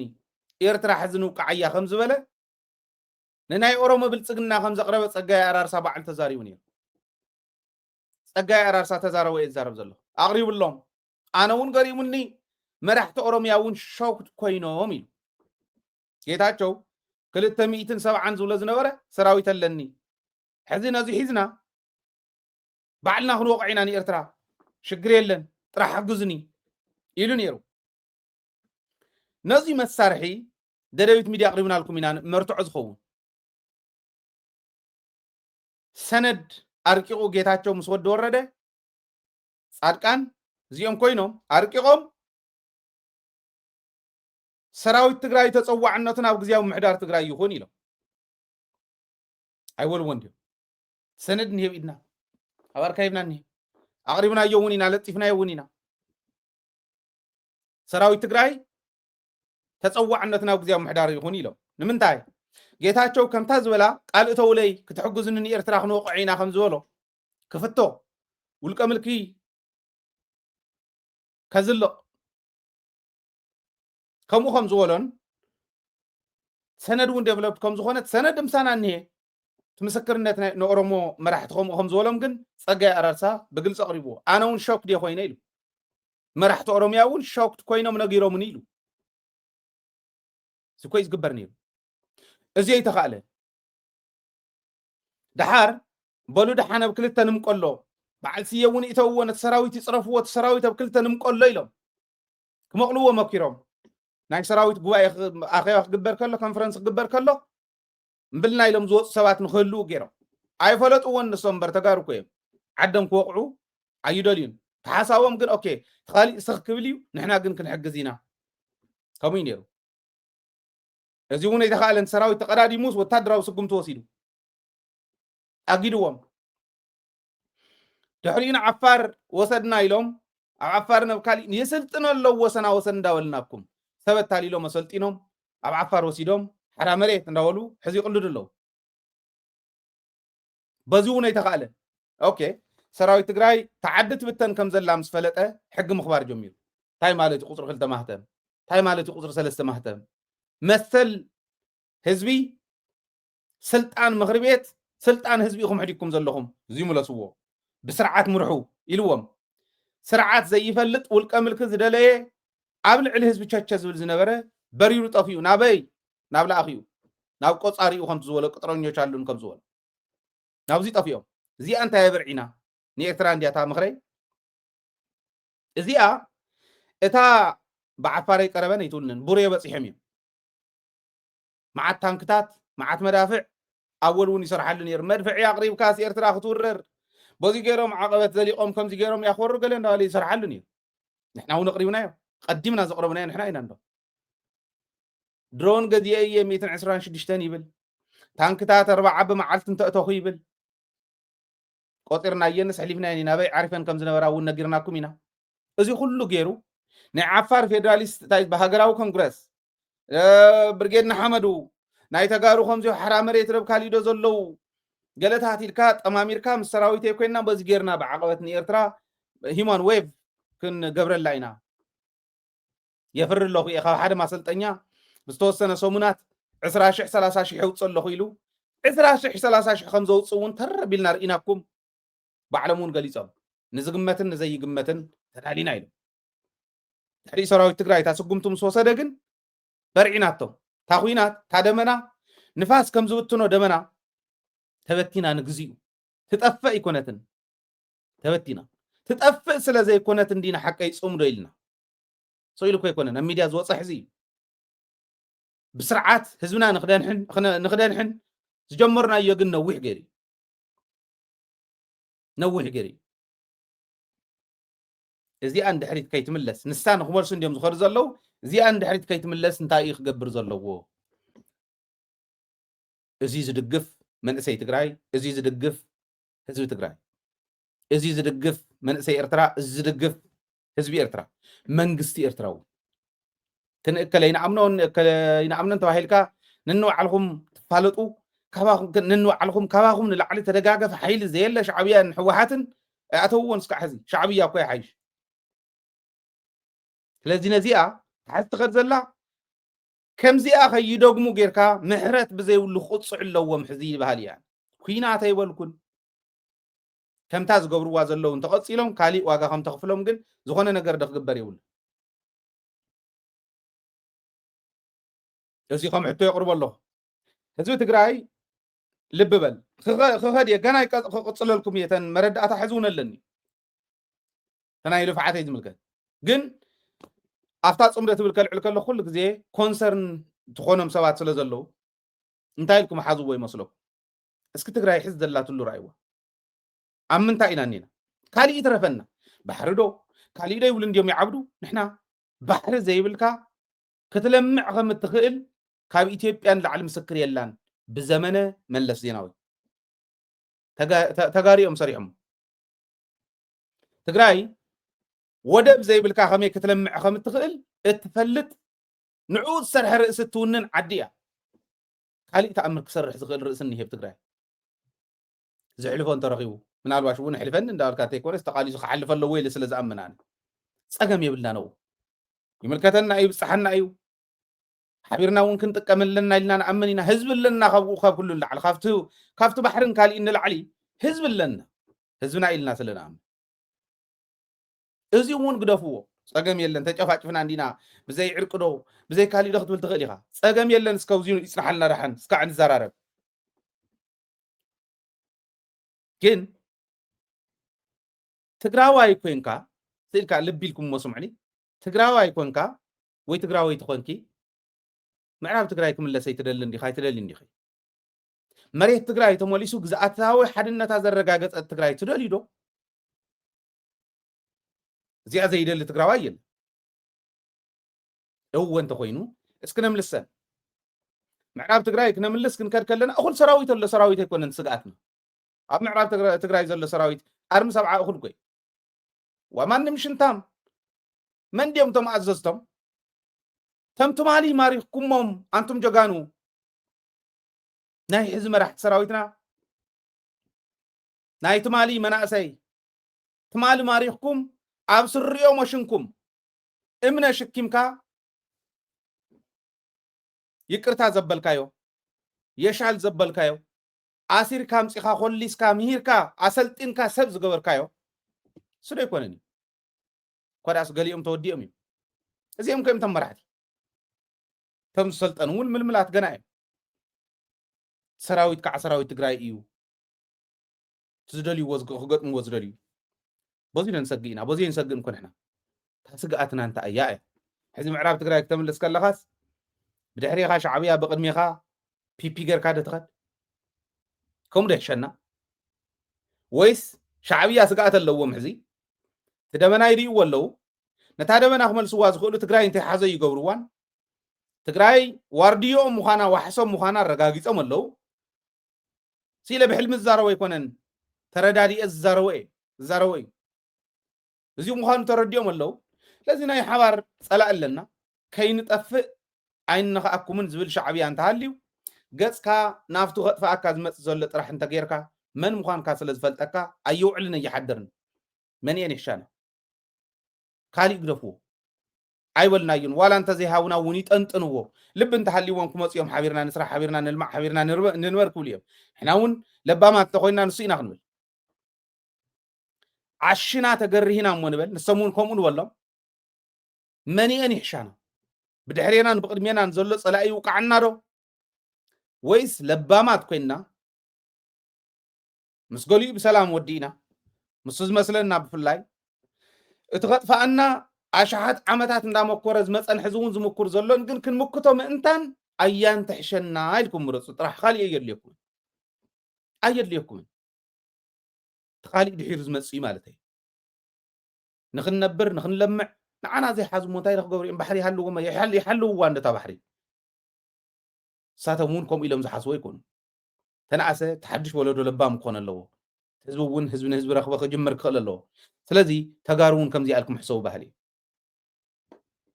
መሬት ዘሎ እንተዘይተረዲእናዮ ኣብ መሬት ንዘሎ ሽግርና መፍትሒ ክነምፃሎ ይንኽእል እዚኣ እንዲ ሓቂ ነዚኣ ደጊፍኩም ክትከዱ እንተኽኢልኩም ክንፈትሓ ኢና ኣብ ቀረባ ህወሓት እውን ኣይኮነትን ናይ ግድን ህወሓት ደፊኣ ክትከደ ኣለዋ ዝበሃል እውን የለን ሃይለ እኹል ኮይ ካሊእ ትግራዋይ እኹል ኮይ ህዝቢ እስካዕ ዝሓዘ ማለት እዩ በይኑ ሓደ ይኮነ ህዝቢ እንዲትዋና ነቲ ዋና ዝሓዘ ሰብ ሓደ ይኹን ክልተ ይኹን ውድብ ይኹን ግለሰብ ይኹን እኹል እዩ እዚኣ ሒዝና ክንከደ ኣለና ኣይንድረቕ ማለት ጨፍጭፎምና እንዲኦም ትክክል እንዲ ክትውቃዕ ከለኻ ዘይንድር ሰውነት የለን ዘይሓብጥ ሰውነት የለን ከምኡ ማለት እቲ ሪኣክሽን ናይ ሰብ ልብና እውን ከምኡ እዩ ልብና ሓሪሩ ተወቂዕና ተጨፍጭፍና ጀኖሳይድ ተፈፂሙና ኣዴታትና ክድፈራ ርኢና ኣብ ቅድሜና እሞ እንታይ ንግበር ብምንታይ ንክሓሰን ብምንታይ ንክሓሰነ ተዓዲ ለባማት ኮይንና ናይ ለባም ቃልሲ ህዝቡ ቅድሚት ዝሰርዐ ቃልሲ ኦኬ ረባሓ ህዝቡ ኮምፕሮማይዝ ዘይገብር ተቃላሳይ ዝሓዞ ቃልሲ ደንኺድ ናይ ለባማት ወይስ ቦቱ ዝመፅዎ ዘለው ቶም ከጥፍኡና ዝደልዩ ብኡ ንኺድ ስለዚ ተጀሚራ ዘላ ንምብርዓን እያ እታ ጉዳይ እዚኣ ወዲ ወረደን ሃፍቱን እውን ካብ ህዝቢ ትግራይ ተንፅለኩምን ተተኣሳሰረኩምን ከምዚኣ ዝበላን ዝሓዝ ትኸድ ዘላን እያ ልብ እንተሃሊኩም ፍትሕዋ መግለፂ እውን ሃውላ ኣይ እንተኢልኩም ንህዝብና እንዳእመንና ክንከድ ኢና ትቃልሲ ግን እመኑን እንድሕሪተ ይምለስ ወብርሃነ እንተጠፍአ ብርሃነ ወይኒ ድሒዝዎ ዘሎት ጉዳይ ብርሃነ እኮ ተውሳኺ ተረካቢ ዓድዮ ኣብዛ ቀረባ ከይዲ ኢንተርቪው ስለ ዝገበረ እምበር ኣሽሓት ኮ እዮም ዝተሰሊፎም ዘለዉ ኣብዚ ጉዳይ እዚ ህዝቢ እውን ይደልዮ ኮ እዩ ህዝቢ ትግራይ ጥራሕ ከይመስለኩም እንተሎ ህዝቢ ኤርትራዊ ዝተሰሊፍ እዩ ጌፆ ዝሓስብ ኣብ ኤርትራ እውን የለን ማለት ኣይኮነን ጌፆ ዝሓስብ ኣብ ትግራይ እውን የለን ማለት ኣይኮነን ወዳት እዮም ዝበዝሕ ህዝቢ ዝድግፎ ስለ ዝኾነ ናይ ሚልዮናት ይተሓሳብ ብርሃነ ብምውቃዕ ሃይለ ብምፅላእ ዝመፅእ ለውጢ የለን ኣይተዓሽው ኣይትደንቁሩ ናይ ደናቁር እዩ ምለስዎ ባህል እየ ስለዚ ምናልባሽ ናብ ኤርትራ ንምንታይ ከድካ ተባሂሉ ዝሕተት እንተኮይኑ ማንም ሰብ ክሕተት ዘለዎ ኣብይ ኣሕመድ እዩ ልፍዓተይማ ዛላምበሳ ኢኻ ተረኺቡ ኣብ ትግራይ እዩ ዘሎ ኢንተርቪው ንምንታይ ተገበርካ ዝበሃል እንተኮይኑ እውን ምስ ኢሳያስ ሸሸ ገዳም እየ ዝብል ዝነበረ መዓዝ ተፃሊእና ኢሉና ዲ ተፃሊእና ደሊ ክብለና እውን ኣይንፅበን ንሕና ሕዚ ዲፋክቶ ስለ ዝኾነ ግን ኣይበለናን ንዓና እንታይ ነገረ ስለ መሬትና ተደራዲሩ ንሱ እኳ ኣይተኸሰሰን ስቕለት ይክግብኦ ነይሩ ንዑ እንተዝኾነ ንኣብይ ኣሕመድ እንተዝኾነ ስለዚ ጉዳይና ኣብ ትግራይና ንወድእ ኣይተናኽስዎ ኣይተላኽፍዎ ነገራት ኣይተትባእሱ ምስ ህዝቢ ክትንፀሉ ካብ ህዝቢ ክትንፀሉ በለ ይትበሉ ተሸኪምናኩም ኢና ንኸድ ዘለና እምበር ፅቡቕ ስለ ዝሰራሕኩም ኣይኮነን እዩ ከምቲ ዝበልክዎ ፈተና ቅትለት ዝገበርሉ ተጠርጠርቲ 8 በፂሖም ኣለዉ ዝተተሓዙ ማለት እዩ እስካዕ 8 ዝኾኑ ተታሒዞም ኣለዉ ካልኦት እውን ክትሓዙ ይህደኑ ኣለዉ ከምቲ ዝበልክዎ ቅድም ኢለ እውን ገለ ሰባት ናብ ዓፋር እናተመላለሱ ካብ ትግራይ እንዳፈለጥኩሞም ስቕ ኢልኩሞም ኣለኹም ላዕላውነት ምጥሓስ እውን ባዕሎም እዮም ገይሮም መንበር ብርሃነ ይገበረ ላዕላውነት ዓዲ ጥሒሶም ህዝቢ ትግራይ ክወሩ ህዝቢ ትግራይ ክጭፍጭፉ ዝፈቀደሎም ባዕሉ ነይሩ ኣብይ ኣሕመድ ተሓታቲኡ ኣብይ ኣሕመድ እዩ ኣሸባሪ ዝኾነ መንግስቲ ሒዛ ዘላ ዓዲ እያ ተሓታቲት ማለት እዩ ስለዚ ሃፍቱ እውን ገና እንታይ ኣተኻ ገና ኢኻ ጌታቸው ኢኻ መፂኻ ዝመፀኻሉ መንገዲ ንፈልጦ ኢና ከም ዝበልክዎ ከምዚ ጌርካ ክትሕዘ ይነበረካን ትእዛዝ ፌደራል ሰሚዕኻ ትእዛዝ ወዲ ወረደ ሰሚዕኻ ይኽየድን ምምኽኻር ምርድዳእ ኣይድሊ ነይሩ ስኢልካ ተኣዛዚ ዲኻ ፖሊስ ኮሚሽን ክሕጊ ኣለዎ እንታይ ይሕዝ እንታይ ይሕዝን ይፈልጥ እዩ ግን ድሓን ናብ ካሊእ ሰደድኩም መስካዕ ሕዚ ሃውና ኢሎም ከም ዝሓተቱ ፌደራል ሰሚዕና ኣለና ሎማዓንቲ ንግሆ ንክወስድዎ ተቋፂሮም ከም ምዃኖም እውን ሰሚዕና ኣለና ተረዳዲኦም ምዃኖም እዚኣ እንተገይርኩማ ናይ መጀመርያ ወዲ ወረደን ሃፍቱ ዝበሃል ኮሚሽነር ፖሊስ ትግራይ ኮይኑ ዘሎን እዮም ተሓተት ህዝቢ ትግራይ ኣብ ዝሃለኸሃሉ ፍለጠለይ ይብል ኣለኹ እዚኡ ብጭቡጥ መረዳእታ እውን የድልዮን ቶም ቶፕ ተሓተት ንሶም ምዃኖም ሃይራርኪ እውን ባዕሉ የርእየና እዩ ሰዓት 10 ከባቢ ተታሒዙ ትማሊ ድሕሪ ሰዓት ማለት እዩ ተተሓዘለኻ ከምታ ዝበልክዎ ላዕላውነት ምጣሓስን ሽብርን ኢሎም እዮም ቦዚእኻ ተኸሲስካ ኢሎም እዮም ሒዞሞ ክንሪኦ ኢና እቲ መግለፂ ዝህብዎ ክንርኢ ኢና ኣብ ከተማ መቐለ ዓይደር ኣብ ዝበሃል ፖሊስ ጣብያ እዩ ተኣሲሩ ዘሎ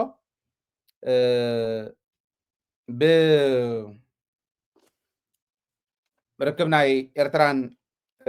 ናይ ኤርትራውያንን ናይ ተጋሩን ዝተሻቀለ ፌደራል መንግስቲ እየ ዝብል ዘሎ ጀኖሳይደር እዩ ትቕልውላው ዝመርሖ ዘሎ እዚ ከዋፆም ድዩ ንቅድሚት ከሳግሮም ድዩ ክንርኢ ኢና ሓቢርና ንሪኦ ይኸውን ማለት እዩ እዚኡ ኣብ ደገን ኣብ ውሽጥን ዘለኹም ተጋሩ ናይ ብርሃነ ጉዳይ ኣይኮነን ክንቃለሶ እዩ ዝግባአና ፀረ ትግራይ እዩ ፀረ ህልውናና እዩ ቃልስና በርቲዕና እንተዘይቀፂልና ናይ ፀላእትና ተንኮል ፈሊጥና ንዕኡ ብዝምጥን እንተዘይመኪትናዮ ዋጋ እናኽፈለና ክኸይድ ከም ምዃኑ ክትርድኡ ኣለኩም ብደንብ ክንሰርሓሉ ክንክእል ኣለና ዝብል እምነት ኣለኒ እዚ ኢለ ናብቲ ዝቕፅል ነጥቢ ክሓልፍ ሰራዊት ትግራይ ሰለስተ ዓበይቲ ውሳነታት ወሲኑ እዩ ሰለስተ ጥራሕዮም ማለት ኣይኮነን ብጣዕሚ ናይ ዝተፈላለዩ ውሳነታት ናይቶም ጀኖሳይደራት ናይ ማእኸላይ መንግስቲ ሰለስተ ዩተርን እዩ ኣምሊስዎም ተመሊሶም ንኽኸዱ ገይርዎም ሓሳባቶም ፕላኖም ንኽብርዕን ዝገበራ ሰለስተ ውሳነታት ነይረን ልቢ ኢልኩም ክትሕዝወን ንምንታይ እዚአን ዘልዕለን ዘለኹ እውን ምክንያት ኣለኒ እቲ ሓንቲ ትግራይ ንኣምሓራን ንኤርትራን ሒዙ ትግራይ ምስ ወቕዐ ድሕሪኡ ንኤርትራ ንምዝማት እዩ ነይሩ ዝተረፈ ትግራዋይን ኣምሓራይን ሒዙ ኤርትራ ክዘምት እዩ ነይሩ ነዚ መርትዖ ገብረ መስቀል ካሳ ምስ ደደቢት ሚድያ ዝገበሮ ቃለ መሕተት ነይሩ ኣብ ኣርካይቭና ኣሎ ኣብተን ዝጠፍኣ ዩቱባትና እውን ነይሩ ኣብ ኣርካይቭና ግን ስለ ዘሎ ፀገም የለን ኣብ ዝኾነ ይኹን ግዜ ብዝተፈላለዩ ፔጃትና ክነውፀ ኢና ብቴሌቭዥን እውን ክንሕልፎ ኢና እንደገና እንታይ ኢሉና ነይሩ ሰነ 21 እንተዘይኣቱ ነይሩ ወያነ ሰራዊት ትግራይ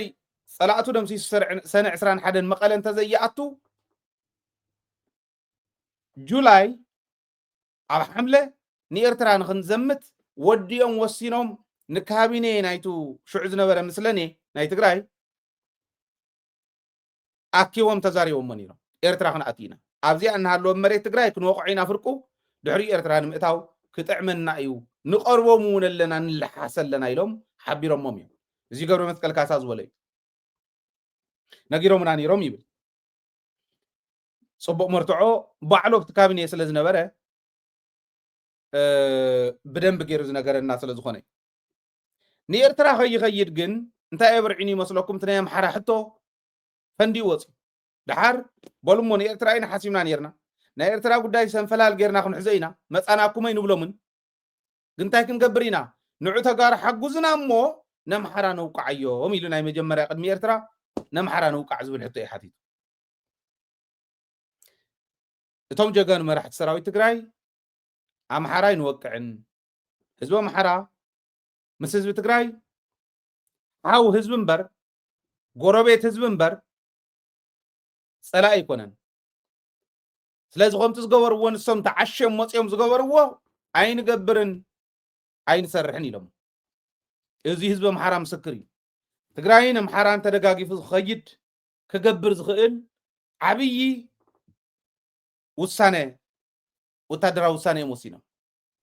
እዚ ናይ ሰራዊት ትግራይ ውሳነ ሓደ ተርኒንግ ፖይንት ዝበልክዎ ታሪካዊ ውሳነ ህዝቢ ኣምሓራ እውን ክፈልጦ ዘለዎ ናይ ትግራይ በአምሓርኛ እውን ክነቅርቦ ኢና ምእንታን ክርድእዎ ክፈልጦ ዘለዎ ናይ ትግራይ ሰራዊት ዝወሰነ ውሳነ ኣምሓራ ክውቃዕ የብሉን ኣይንወቅዕን ዝወሰድዎ እውን ብሕጊ ክነምልስ ኢና ተኾነ ብዕርቂ ተዘይኮነ ግን ብሕጊ ክነምልስ ኢና ምሳኹም ኮይና ግን ኣምሓራ እንወቅዓሉ የለን ህዝብና ፀላኢ ነፍርየሉን ባዕሉ ፀላኢ ክኾን እዩ ዝመፀ ሓይሊ ኣምሓራ ክንውድኦ ዘለና ብሕጊ ብዕርቂ ብሰላም እዩ ኢሎም ነቲ ሕዚ ፅምዶ ዝበሃል ዘሎ መሰረት ገይሮም ማለት እዩ ውሳነኦም ንሕና ሓቢርና ንቃለስ ናይ ሓባር ፀላኢ ኣለና እንተኢልና ህዝቢ ኣምሓራ ሕዚ እሺ ዝብል ዘጣቅዕ እምበር እምብለይ ዝብል የለን ፀላኢኡ ስለ ዝኾነ ይጭፍጨፍ እዩ ዘሎ ህዝቢ ኣምሓራ ይጭፍጨፍ እዩ ዘሎ እዚ ሓደ እዩ ካልኣይ ውሳነ ናይ ኣምሓራ ሰንፈላል ገይረ ከፅንሖ እየ ነንባዕሎም ከባልዖም እየ ከምቲ ሕዚ ዘባልዖም ዘሎ እስክንድር ዝበሃል ባንዳ ገዚኡ የባልዖም ኣሎ ነንባዕሎም የዋግኦም ኣሎ ከምኡ ክገብሮም ክእል እየ ሰንፈላል ገይረ ከፅንሖም እየ ፖለቲከኛታት ኣምሓራ እውን ነንባዕሉ ዝባላዕ ገይረዮ እየ ሕዚ ኣምሓራ ዝፍትነኒ የለን ስለዚ ሓግዙን እሞ ንኤርትራ ንውቃዕያ ዓሰብ ክንሕዝ ካብኡ ዓሰብ እንተተታሒዛ ንዓና እንተኮይና ንስኹም ኢኹም ተጠቀምቲ ተረባሒት ትግራይ እያ ኢሉ ሓቲትዎ ትሕቶ ብቃል ብቃል እየ ዘቕርቦ ዘለኹ ቃል ብቃል እዚ ኢሉ ሓቲትዎ ደናቁር ኣቕሪቦ እሞ ናይ ኣብዪ ኣሕመድ ሕቶ ጌታቸው ኣቕሪብዎ ጻድቃን ኣቕሪብዎ ሰራዊት ትግራይ ሓዊ ኮይኑ ባዕሎም ዝመፁ ፀላእቲ ንዕወሉ ንድዓኮም ኢልካ ምኻድ ቀሊል ነይሩ ንህዝቢ ትግራይ ግን ፀላኢ ነፍርየሉን ብሰላም ወዲእና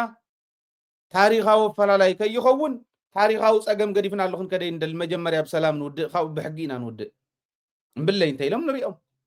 ባዕልና ንኽእል ዓርስና ንኽእል ዓርስና ክኢልና ምስ ፀላእትና ንገጥም እምበር ናይ ማንም ተለኣኽ ኮይና ንኤርትራ ይንወቅዕን ኢሎም ወሲኖም ሰራዊት ምስ ኣበዮም በሉ ድሓን ሰራዊት ሲትረፍዋ ኣመራርሓ ሃውኒ ኢልዎም መራሕቲ ሰራዊት ሃውኒ ኣነ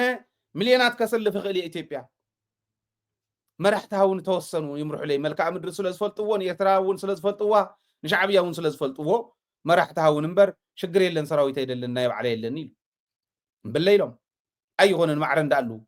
ኤርትራ ትወቃዕ ኢልካ ምውሳን ሰራዊት ተስለፍካ መራሕቲ ተስለፍካ ሓደ ደይኮነን ኢሎሞ ማለት እዩ እዚ ኢሎሞ በሉ ድሓን እዚዩ ይትረፍ እሞ ናይ ድሮንን ናይ ጀትን ስቴሽን ዝኾነ ሃውኒ መቐለ ሽረ ዓዲግራት እዚ እውን እምብለይ ተባሂሉ ካልኣይ ወሳኒ ታሪኻዊ ውሳነ ናይ ሰራዊት ትግራይ እዚ ካልኦት ኣይወሰኑን ማለት ኣይኮነን 100 ክነልዕል ንኽእል ኢና እቲ ካልኣይ ግን እዚ ተዓብዪ ውሳነ ነቱ ናይ ብልፅግና ኣብቱ ቀጠና ክኸይድ ዝነበረ ትርምስ ዘፍረሰ ውሳነ እዚ ነይሩ ሳልሳይ ውሳነ ሰራዊት ትግራይ ክመቃቅል መኪሩስ ኣብ ውሽጢ ዘለዉ ባንዳታት ብበዓል ጌታቸው ብበዓል ጻድቃን ኣቢሉ ህዝቢ ትግራይ ክብትን መኪሩስ ክመቃቅል መኪሩስ ንእሽተይ ዘይበሃል ህዝቢ ክድግፎም ኢኑ በዓል ስየ ኢሉ በዓል ስየ እውን ዘለውዎ ኮይኖም ነቢሖም ለውጢ ከምፀ ይከኣሉ እታ ነገር ዝኸዳ ዘላ መንገዲ ግን ትክክል ዘይምዃና ዝተዓዘቡ መራሕቲ ሰራዊት ትግራይ ኦኬ ተኣኪቦም ካብ ኮር ንላዕሊ ዘሎ ክውስን ገይሮም ትታሕቲ ዘሎ ዘራሪቦም ናይ ሰራዊት ይትውሳነ ባይዘወይ ካብ ኮር ንላዕሊ እንዳበሉ ይገልፅዎ ኩሉ ክኸደ ይኽእልን እያ እማይ ተሸሓት ብሓንሳብ ክትእክበ ይትኽእልን ቶም መራሕቲ እዮም ከይዶም ናይ ባዕሎም ውሳነ ኣይኮነን ናይ ሰራዊቶም ውሳነ እዩ በብሕድሕድ ክፍለ ጦር ሓይሊ ገዛዕ ካብ ታሕቲ ጀሚሩ እስካዕ ላዕሊ እስካዕ ግንባር ተኣኪቦም ግንባራት ነናይ ባዕለን ውሳነ ውፅአን ኣብዚኣ ኣላውፅዋ እንዳበልኩ ከይፈራርሖም ነይረ ስለ ዘላ ኣብዚኣ ኣውፅዋ ንብሎም ነርና ኣይነውፅኑ ኢሎም ምስ ሓዝዋ ማለት እዩ ካብ ታሕቲ ትሒዞም ዝወሰንዎ ስለ ዝነበረ ድሓር ግን እንታይ ገይሩ ካብ ኮርን ላዕሊ ሰራዊቶም ወኪሎም መፅኦም ናይ ሰራዊት ውሳነ ስሚዖምና ውሳነ እውን ክትግብሩ ጀሚሮም ባንዳ ሃዲሙ ተዘይትግብርዋ ነይሮም ኣፍታ ቀነንሳ ኣብ መንጎ ኤርትራን ኢትዮጵያን ውግእ ክካየድ ነይሩ ተነኣሰት ሽዑ ተሓሲቡ ዝነበረ ውግእ ኣበርዒኖ እሞ እዚ እውን ካሊእ ተርኒንግ ፖይንት ነይሩ ካሊእ ተርኒንግ ፖይንት ፈጢሩ ኤርትራ ኣውዚኣ ነቂሓ ሰራዊት ትግራይ ዘብርዓኖም ኣብ ልዕሊ ኤርትራ ተሃቂኖም ዝነበሩ ኣብ ልዕሊ ተቐጠና ትርምስ ከምጽ ዝነበረ ውሳነ እዚ ነይሩ ኢሎም ነቂሖም ድሓር ፈሊጦም እዮም ማለት ተዳልዮም እዮም ነይሮም ዝሰምዑ ድሮን እዩ ዝብል ኣብይ ኣሕመድ ድሮን ሰሙን ክንድቱ ዘለዎ ኣለዎ ባይዘወይ ኣፅዋር ሓንቲ ኣይገረፉሉን ኣነ ብኮንፊደንስ ክነግረኩም ኣነት ኤርትራ ወሪራይ ወረረትን ዝብል ሓዱሽ ነገር ክኸውን እዩ ዝብል እምነት የብለይን ኣብ ትግራይ ኣትዮም ትግራዋይ ጨፍጭፎም ክወፁ ከለው ናይ ኣብይ ኣሕመድ ኣፅዋር ብሙልአን ግሕጥ ጠቢሎሞን እዮም ከይዶም ቦዝየ ይሕመዩ ኩለን እዮም ወሲዶሞ ባይዘወይ ኣፅዋር ይመልሱ ለይ እውን ኢሉ ሓቲት እዩ ኤርትራ ብፍላይ መራሕቲ ኤርትራ እንታይ ይብል ከም ዘለኹ ይርድኡን ይኾኑ ኣፅዋር ይመልሱ ለይ ኢልዎም ኩለን ተነፅዋር ዓበይቲ ዝበሃላ ኩለን ወሰንቲ ዝበሃላ ሒዞሞን እዮም ከይዶም ብሰሜን ሸዋ ከምዚ ኢሎም ዘይሮም ምስ ኣተው ሰሜን ሸዋ ምስ በፅሐ ሰራዊት ትግራይ ብኡ ከኣትው ከለዉ እውን ሮኬት የለ ግዛዕ የለ ኣብ ኢዶም ስለ ዘረክቦም ነገር ፈራሕ ግሕጥ ጠቢሎሞን ካብ ሰሜን ሸዋ ጀሚሮም እስካዕ ትግራይ ሙሉእ ትግራይ ዝነበረ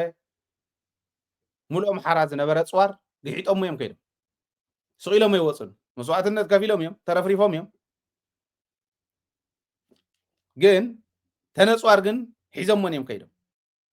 ቀይሚ እዚ እውን ኣለዎ መልሱ ለይሉ ሓቲትዎም እዩ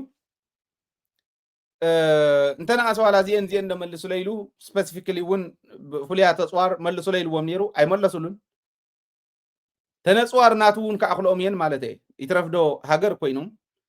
ከምቲ ንሱ ተለቂሑ ዘምፆ ዘሎ ተለቂሖም ክገዝኡ ዝኽእሉ ጀታት ክገዝኡ ዝኽእሉ ድሮን ክገዝኡ ዝኽእሉ ኮይኖም እሞ ከዓ ተጋሪኦም እኮ ኣይንረስዕ ተጋሪኦም ትግራዋይ ሓያል እዩ ኩናት እንተኢልና ኤርትራውያን እውን ሓያላት እዮም እኮ ኣብ ኩናት ምንም ጥርጥር የብሉ ነናይ ባዕሎም ስፔሻሊቲ ክህልዎም ይኽእል ኣበየን ምሳቶም ዘደንፍዑ ኣበየን ኢና ንሕና ነደንፍዕ ነናይ ባዕሉ ክህልዎ ይኽእል ብኩናት ግን ዝከኣል ማሕበረሰብ ኣይኮነን ከምኡ ኢልካ ኢልካ ስለዚ ጨፍጨፉና ኢልካ ትንዕቆም ኣይኮነን ወይለ ከምታ ንሕና ንንብርሃኑን ካልኦትን ኣየር ወለዲና ካሊእና እንዳበሉ ካብ ኣየር እውን እንዳቆለብካ ተታሒዞም ኣብ ስርዮም ዘሸና እዮም ንባዕለ ባዱላ ማሪኾም እኮ ደንጎላ ዘሸክምዎም ድፋዕ ዘኩዕትዎም ዝነበሩ ከም ምዃኖም ተጋደልቲ ጎይ ይዛረቡ ነይሮም ኣብ ኢድዮም ተማሪኾም በዓለ ባዱላ መን ምዃኖም ፈልጥዎም እዮም ንዕኦም እውን ማለት እዩ ለዚ ኤርትራ እውን ተዳሊኣ ነይራ ሓንቲ ነገር ተሰርሑ ትግራይ እንተኣትዩ ብልፅግና ድሕሪ ኤርትራ ምዃና ይፈልጡ እዮም ቅንጅት ዘድልዮ እውን ንሱ እዩ ንሓቢርና ንኩለና ከጥፋእና ዝመፅእ ዘሎ ፀላኢ ናብ ትግራይ እንታይ ኣተወ እንዳሃለዎ ብርሕቁ ክምልስ ሰራዊት ትግራይ ብድሕሪኡ ይንወቅዖን ኢሎም እንተሓሰቡ ናይ ለባም ስለ ዝኾነ ትፅምዶ ዝብል ሒዞም መፅኦም ኣለዉ ማለት እዩ እዚ እዩ ስለዚ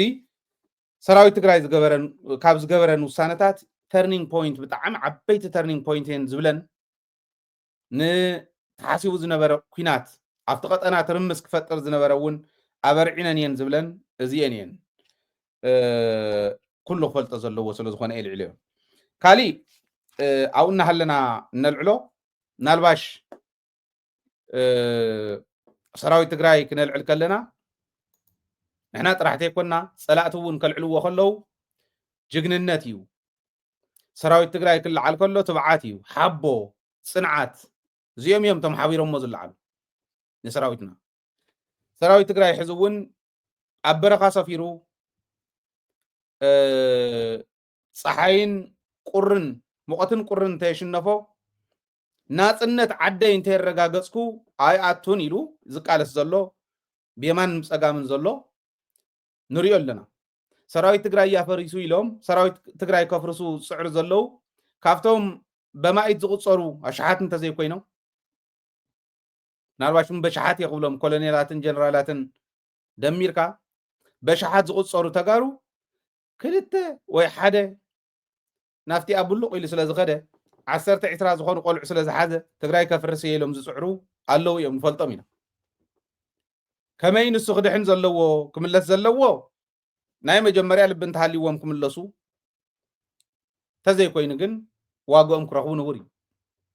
ልቢ እንተሃልይዎም ክምለሱ ግን ኩልና ኢና ክንፅዕር ዘለና ዝብል ከቕምጥ እሞ ናይ ዲዲኣር ጉዳይ ሓደ መረዳእታ ኣለኒ ንሱ ቅድሚ ምልዓለይ ግን ናይ ኣርሚ 70 ኮር 703 መበል 4 ዓመት ምስረቶም ከኽብሩ ከለዉ ናይቱ ኣርሚ ዝነበረ ምድላው ዝተወሰነ መልክዑ ከሪአኩም ድሕሪ ናፍቲ ናይ ዲዲአር ክንከይድ ኢና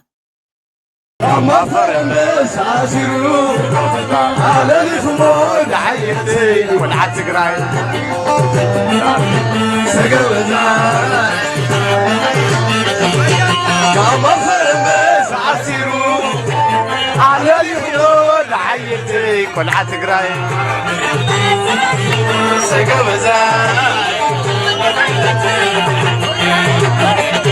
الفاسي خالي باس كل ولي عاشق بارك فلا دعتي لقد خالي لو سمي امورا حال قطعت اورا حسن خايت سبرت الوين جوزك كلنا يتوي حبيبي جوزك وزاي او ساقل عسكراي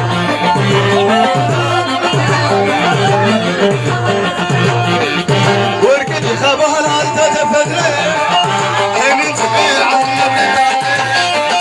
البايب خلي خاطر عقلي وعلى العقوب وعلى عينة عقلي ويتابت في عضو يتابي نمري بيني شكرا ويحزن ضمني حمديو قبزاي حمد صاحب العسكري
كيسات الديرة تخيم زمانا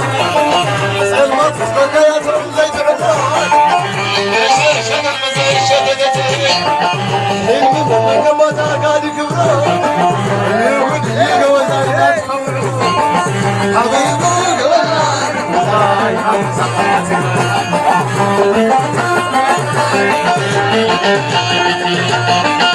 عرفت قنسات من توربو حتى غلاس كتميركا سندك حقنا تغير رمل الملكا عم بصبا ولد عمنا عقدنا تعود طلعتي هذا الفوق ولا صبعتي سكر زي حمد الفوق ولا صبعتي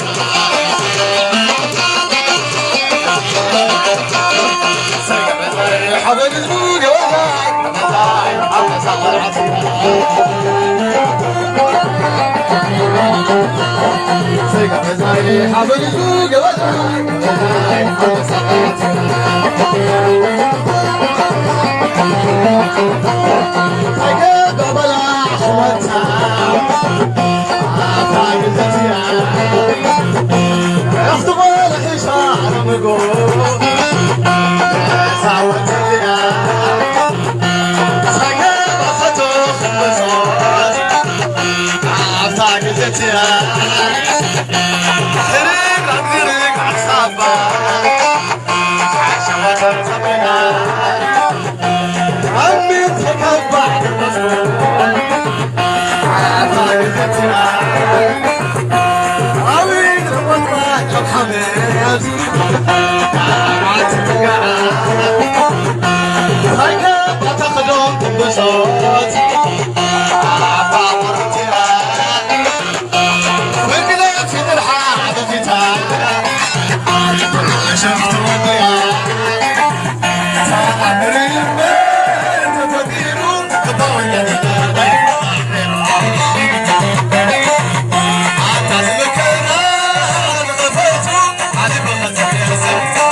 عمي تحكاك بعد قصدون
ንምንታይ ቋረፅካያ ከም ትብሉኒ ኣይጠራጠርን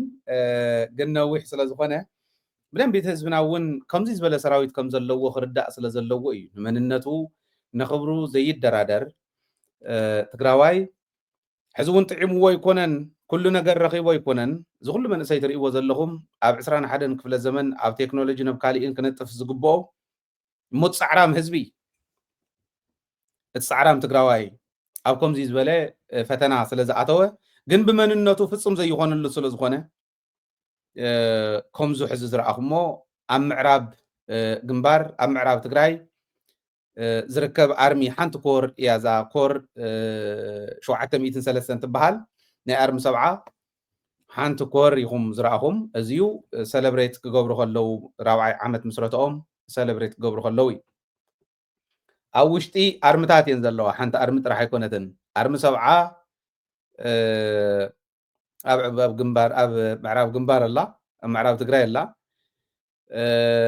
ኣርምታት ክንደይ ኣርምታት እየን ዘለዎ ህዝቢ ትግራይ ተበቲኑ እያ ሰራዊቱ ኢልካ ንህዝቢ ትግራይ የታሊልካስ ሞራል ክስበር እያ ተባሂሉ እንድዩ ሰራዊት ባዕሉ እቲ ህዝቢ ዶ ኣይኮነን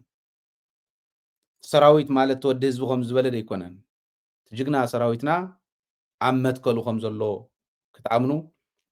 ንፀላኢኡ ህዝቡ ንዝብድሃሉ ህዝቡ ከጥፍኣሉ ንዝመፀ ሕቁኡ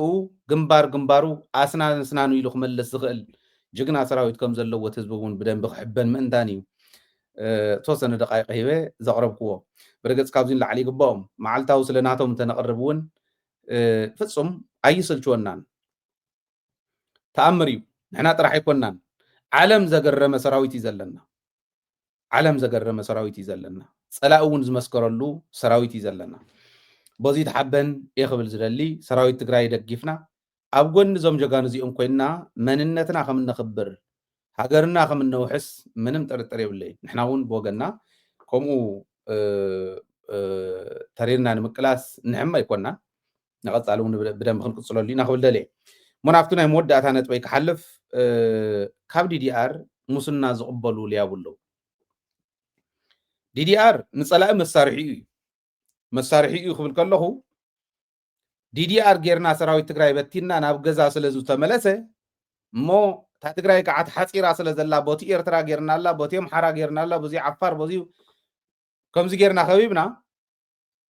ንሱዳን ከይወፁ እውን ምዕራብ ትግራይ ሒዝና ስለ ዘለና ኣብኣ ክጠፍእ እሺ እንተኢሉ እውን ብኢትዮጵያ ገይሩ ክሃድም ኣደዳ ሓርገፅን ኣደዳ ባሕርን ክኸውን ክንገብሮ ንኽእል ኢና ህዝቢ ትግራይ እንተበቲናዮ ሰራዊት ከምዚ ጌርና በቲና ህዝቢ ትግራይ ንምብታን እንድሕር ሰሪሕና ክነሽንፎ ንኽእል ነቲ ህዝቢ በዚ እዩ ኢሎም ዲዲኣር ንመሳርሒ እዮም ዝጥቀሙ ታትስ ዋይ ኣብ ዲዲኣር ክርከብ ዝነበረ ገንዘብ ዋጋ ሓንቲ ኩንታል ጣፈ ይኮነት ዲዲአር ከተሕዘካ ዝኽእል መፅለሊ ክሰርሓልካ ዝኽእል ሂቡ ይሰደካ ዩናይትድ ኔሽን ሓላፍነት ክወስድ ነይርዎ ኢትዮጵያ ሓላፍነት ክትወስድ ነይርዋ እዚ ዘይተኸራኸሩ ጌታቸው ንምንታይ ዘይተኸራኸረለ ኢሉ ዝሓትት ተጋዳላይ ከም ዘይህሉ ተስፋ ይገብር ምክንያት ጌታቸው ናይቶም ፀላእት መሳርሒ ኮይኑ እንዳሰርሐ ከመይ ገይሩ ናትካ መሳርሒ ክኸውን ኣይኸውንን ንዓኻ ይሰርሓልካን ከምኡ ዝበሉ ሰባት ኣቐሚጥና ምዃንና ፈሊጥና بعقمي بقنعنا زتهانصو زتمززونو سبات كقيرዎም ጌርናት መሪሕነት ቶሎ ዘይቀየርናዮ ንምንታይ ብጋንኡ ዘይበጽሕናሎም እንተ ኮይኑ ከዓደ ደቢት ከቅርብ ከሎ ዘይተቀበለ መሪሕነት ስለ ዝነበረ ንሕና ተንኮሎም ግብሮም ተልእኾኦም ብጋኑ ኢና ፈሊጥና ልቢ ኢልካ ሕሰብ ደደቢት ሚድያ ልዒላቶ ባንዳ እዩ ንጸላይ ይሰርሐሎ ኢላቶ ዘቃልዕቶ ኣብ ትግራይ ዘሎ ሓደ ሰበይ ተቆጽሩለይ نخلهم بصحنا يوم نيرنا نصنع سلا زنبرنا سلا حزبنا سلا نحلق سلا حزبنا سلا نحس العلنا يس زي الليل زي كدل زي كدعل العلنا يب تكبر زي تقال عل صادقان يتبل يلوم بزعبا صادقان كالعل كلو زي ولو ነገር ይነበር ነገራትና ጣወቁና ጣመሙ ብዲዲት ገርካ ቆተልዎ ይሉ ሃይለ ይሎም ከውሪውን ሰሚዕሁም አነ ይወልኩ ኮሞ ይቆል ፖለቲካው ድዲት ሆነል እንደም በጸማሊያ እንዳሃለሁ ገና እንተይ ጸገንኩ ኻፍት ዝፈተኑን ፈተና እንተይ ጸገንኩ ጸማሊያ እንዳሃለሁ ኮይነ ስራሕ ወይ አካላተይ ራይ ወሾ ግን ክድቅሰይ ደለኹን ህዝበይ ስለ ዘይደቀሰ ክድቅሰይ ካልኩን ወጽኤ ታይለ ጻድቃን ቁርዲድ ፖለቲካው ቁርዲድ አው ከፍቲ አው ቆርበት ከፍቲ ጠቢቁ ደም ከፍቲ ዝጠቡ ቁርዲድ ዲዲት ዝበሃል መድሓኒት ኣሎ ስጌርካ አኻ ተርግፎ ንጻድቃን ከዓ ፖለቲካው ዲዲት ጌርኩም ፖለቲካው ዲዲት ማለት ከፊልካ ተማጉይትካ ተረዳዲኢኻ ወሲንካ ሙራድ ብዘይ አግባቡን ስለ ዝኾነ ዝወጽ ጂኤስቲኤስ ዝበሃል እኩብ ናይ ተስፈኛታት ነርናዮ እንዲና ንሕና ውን ጸቀም መሲልና ከምዚ ገይሮም ሃይጃክ ገይሮም ክጥቀሙ ልዮም ዘይበልና ከምኡ ዝገበርዎ ዝሰም ስለ ዝኾኑ ታውሳነ ንሳ ተሳዒራ ክወርድ ኣለዎ እዚ ፖለቲካዊ ዲዲት ማለት ነዚ አጣሚሞም ዲዲት ኢልካዮ ከለልካዮ ዕበዱ ሃይሎም እንታይ ጣጣለን አነ ታዝበልኩ ወይ ለለኹ ይኽሰሰን እሞ ታ ቪድዮ ከም ዘለዎ ዋሒ ዘሎ ክቀርብ እምነተይ ስለ ዝኾነ መሰሊ ናይ ሚድያ ስለ ዘይትፈልጥዎ ስለ ዘይተንብቡ እዩ ከምኡ ትብሉ መሰል ሚድያ ከም ዝበለ ናይ ምቅላዕ ናይ ምዝራብ መሰለልን ቅተልዎ ይበልኩና ታይ ገይሩ ዝቅተል ትግራዋይ ወይ ተጋሩ ቀቲሎም ለይ እንዳወልኩስ መይሰ ትግራዋይ ከቅትል ባዕለ አውርድዎ እዩ ፖለቲካዊ ዲዲት ገይርኩም አውርድዎ ተማጉይትኩም አውርድዎ ማለት ነዚ ውን ይብሉ ነይሮም ጻድቃን ኣሎ ድሕዝን ትግራይ ይሓስበሉ ሰርሕ ደሎ ከይዱውን ዓረፈን ጸረ ትግራይ ይሰርሕሉ ንጻድቃን ቃሊዕናዮ ህዝቡ ፈሊጥዎ ሃዲሙ ኸይዱ ታግብሩ ምስተፈለጠ ጌታቸው ቃሊዕናዮ ህዝቡ ፈሊጥዎ ሃዲሙ ኸይዱ ታግብሩ ምስተፈለጠ ሕዚ ከዓ ማኻር ናይ ጄኖሳይደር ኮይኑ ከፊል ኣሎ ብልጽግና እዩ ኢለኩም ብልጽግና ኮይኑ ከፊል ኣሎ አፍታ ዝወልናኩም ግዜ እንተት ስጉምት ተትወስዱ بتخكل مفتح ما مساني ربها ليان فوتينا يكونان كل ما يفوتون النعي تمو وزنيو تم تواريرهم نيو حزي بقى صلايهم هاي لخوين نمنتاي سلازق قالعهم سايت نمسوم تشاريح كام سخالي تشاريح كاكم قصال متقالنيو حلنا يزشط كسب سلازي يكونكو جن اي قورون تقالي سهزبي يدحن نمبر هذا زي تربح حيوتس رينا ياكو خام موتن حيات انتاي مخانا ما نم حدا زي يربح فتين فاز الهيوت انتي طفاتنا هلوتكم ነገር ክትሰርሕ ክትገለሎ ሲት حسابي ሕዝውን ትናይ ዲዲአር ከለል ናኽነቃልዕ ንኸዲና እንተይ ተቃላዕኹም ግደፍዎን ካብ ዲዲአር 10000 ሙስና ዝተቀበልኩም ንፈልጠኩም ኢና ሽምኩም መዓዝ ሰዓት ክንደየና ሰዓት ክንደየና አበየና መዓልቲ ከም ተቀበልኩም ውን ንፈልጥ ኢና ታይፍ ጎሪ መስለኩም ዲዲአር ኮጽ ዝግብኦ መንዩ ኮጽ ዘይግብኦ መኒ ሰራዊት ትግራይ ይፈልጥ ገብረ ዓዴት ክንሰምዖ ከለና ክገልጽ ከሎ ንህልውና ትግራይ ብዘይጻባእ መልክዑ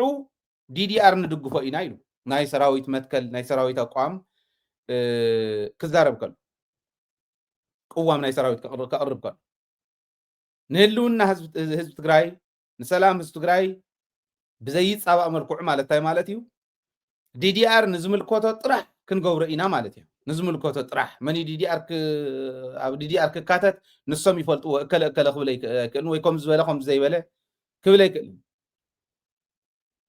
ከም ኣድያ ግን ኣብ ኩላ ትካየድ ዘላ ግን ተኸታተልዋ ኣነ ባዕለይ መረዳእታ ኣለኒ ድላይ ዘለዎ መረዳእታ ከቅርብ ክእል እከለ ዲዲአር ከውፃካ እየሞ ካብተን 9,000 እኮ ዲዲአር እንተወፂስ 9,000 እንዲያ ክትዋሃቦ ካብተን 9,000 10,000 ክትበኒ ዲዲአር ከውፃካ ከምዚ ዝብል ውሩድ እሞ ከዓ ኣብ ከም ዝበለ ስልጣን ዝሰቕሉ ነውርዲ ኣይኮነን ካብዚኣ እውን ክበልዑ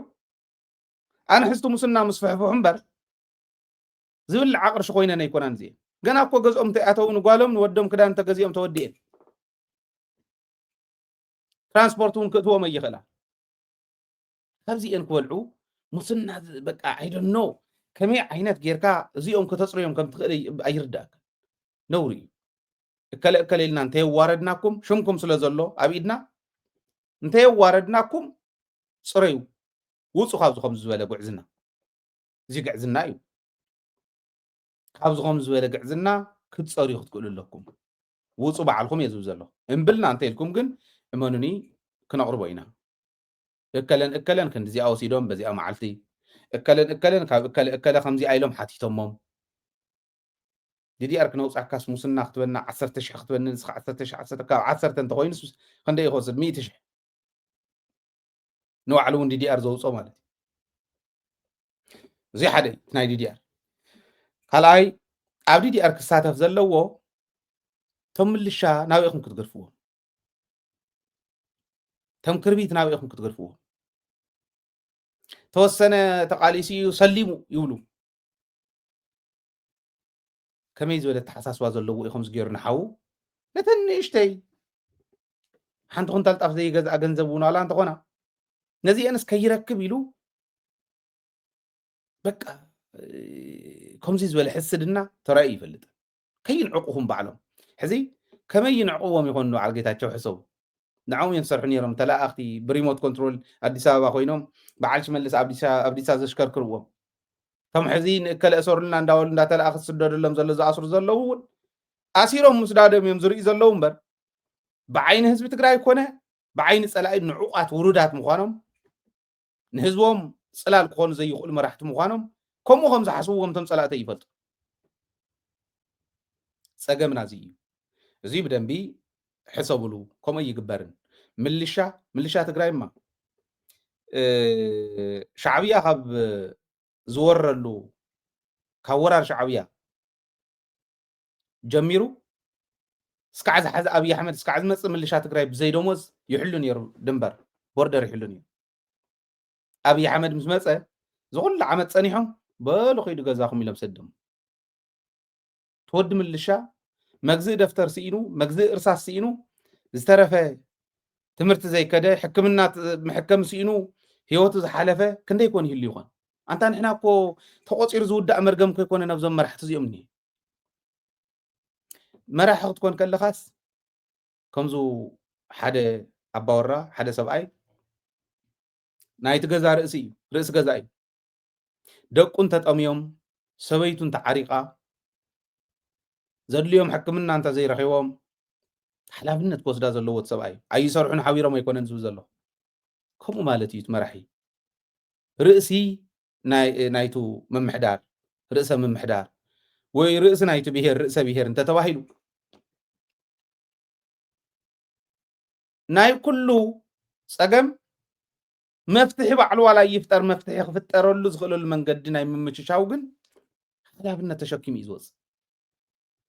ሓላፉ ምዃን ማለት ኣብ ፀሊሙ ወንበር ከፍ ምባል ዝመስሎም ክንደይ ደናቁር እኒአው ይመስለኩም ደናቁር ኣይትበልዎም ዳ ይብሉ እምበር ካብዚ ላዓል ድንቁርና ደለዩ ካብዚ ላዓል ድንቁርና እኮ የለን ናይ ህዝቢ መራሒ እንተተባሂልካስ ነቲ ህዝቢ ዘለዎ ፀገም ክፈትሓሉ ዝኽእለሉ መንገዲ ክተመቻቹ እንተዘይክኢልካ ክፈትሕ ዝኽእል ዓቕሙ ከው እኒ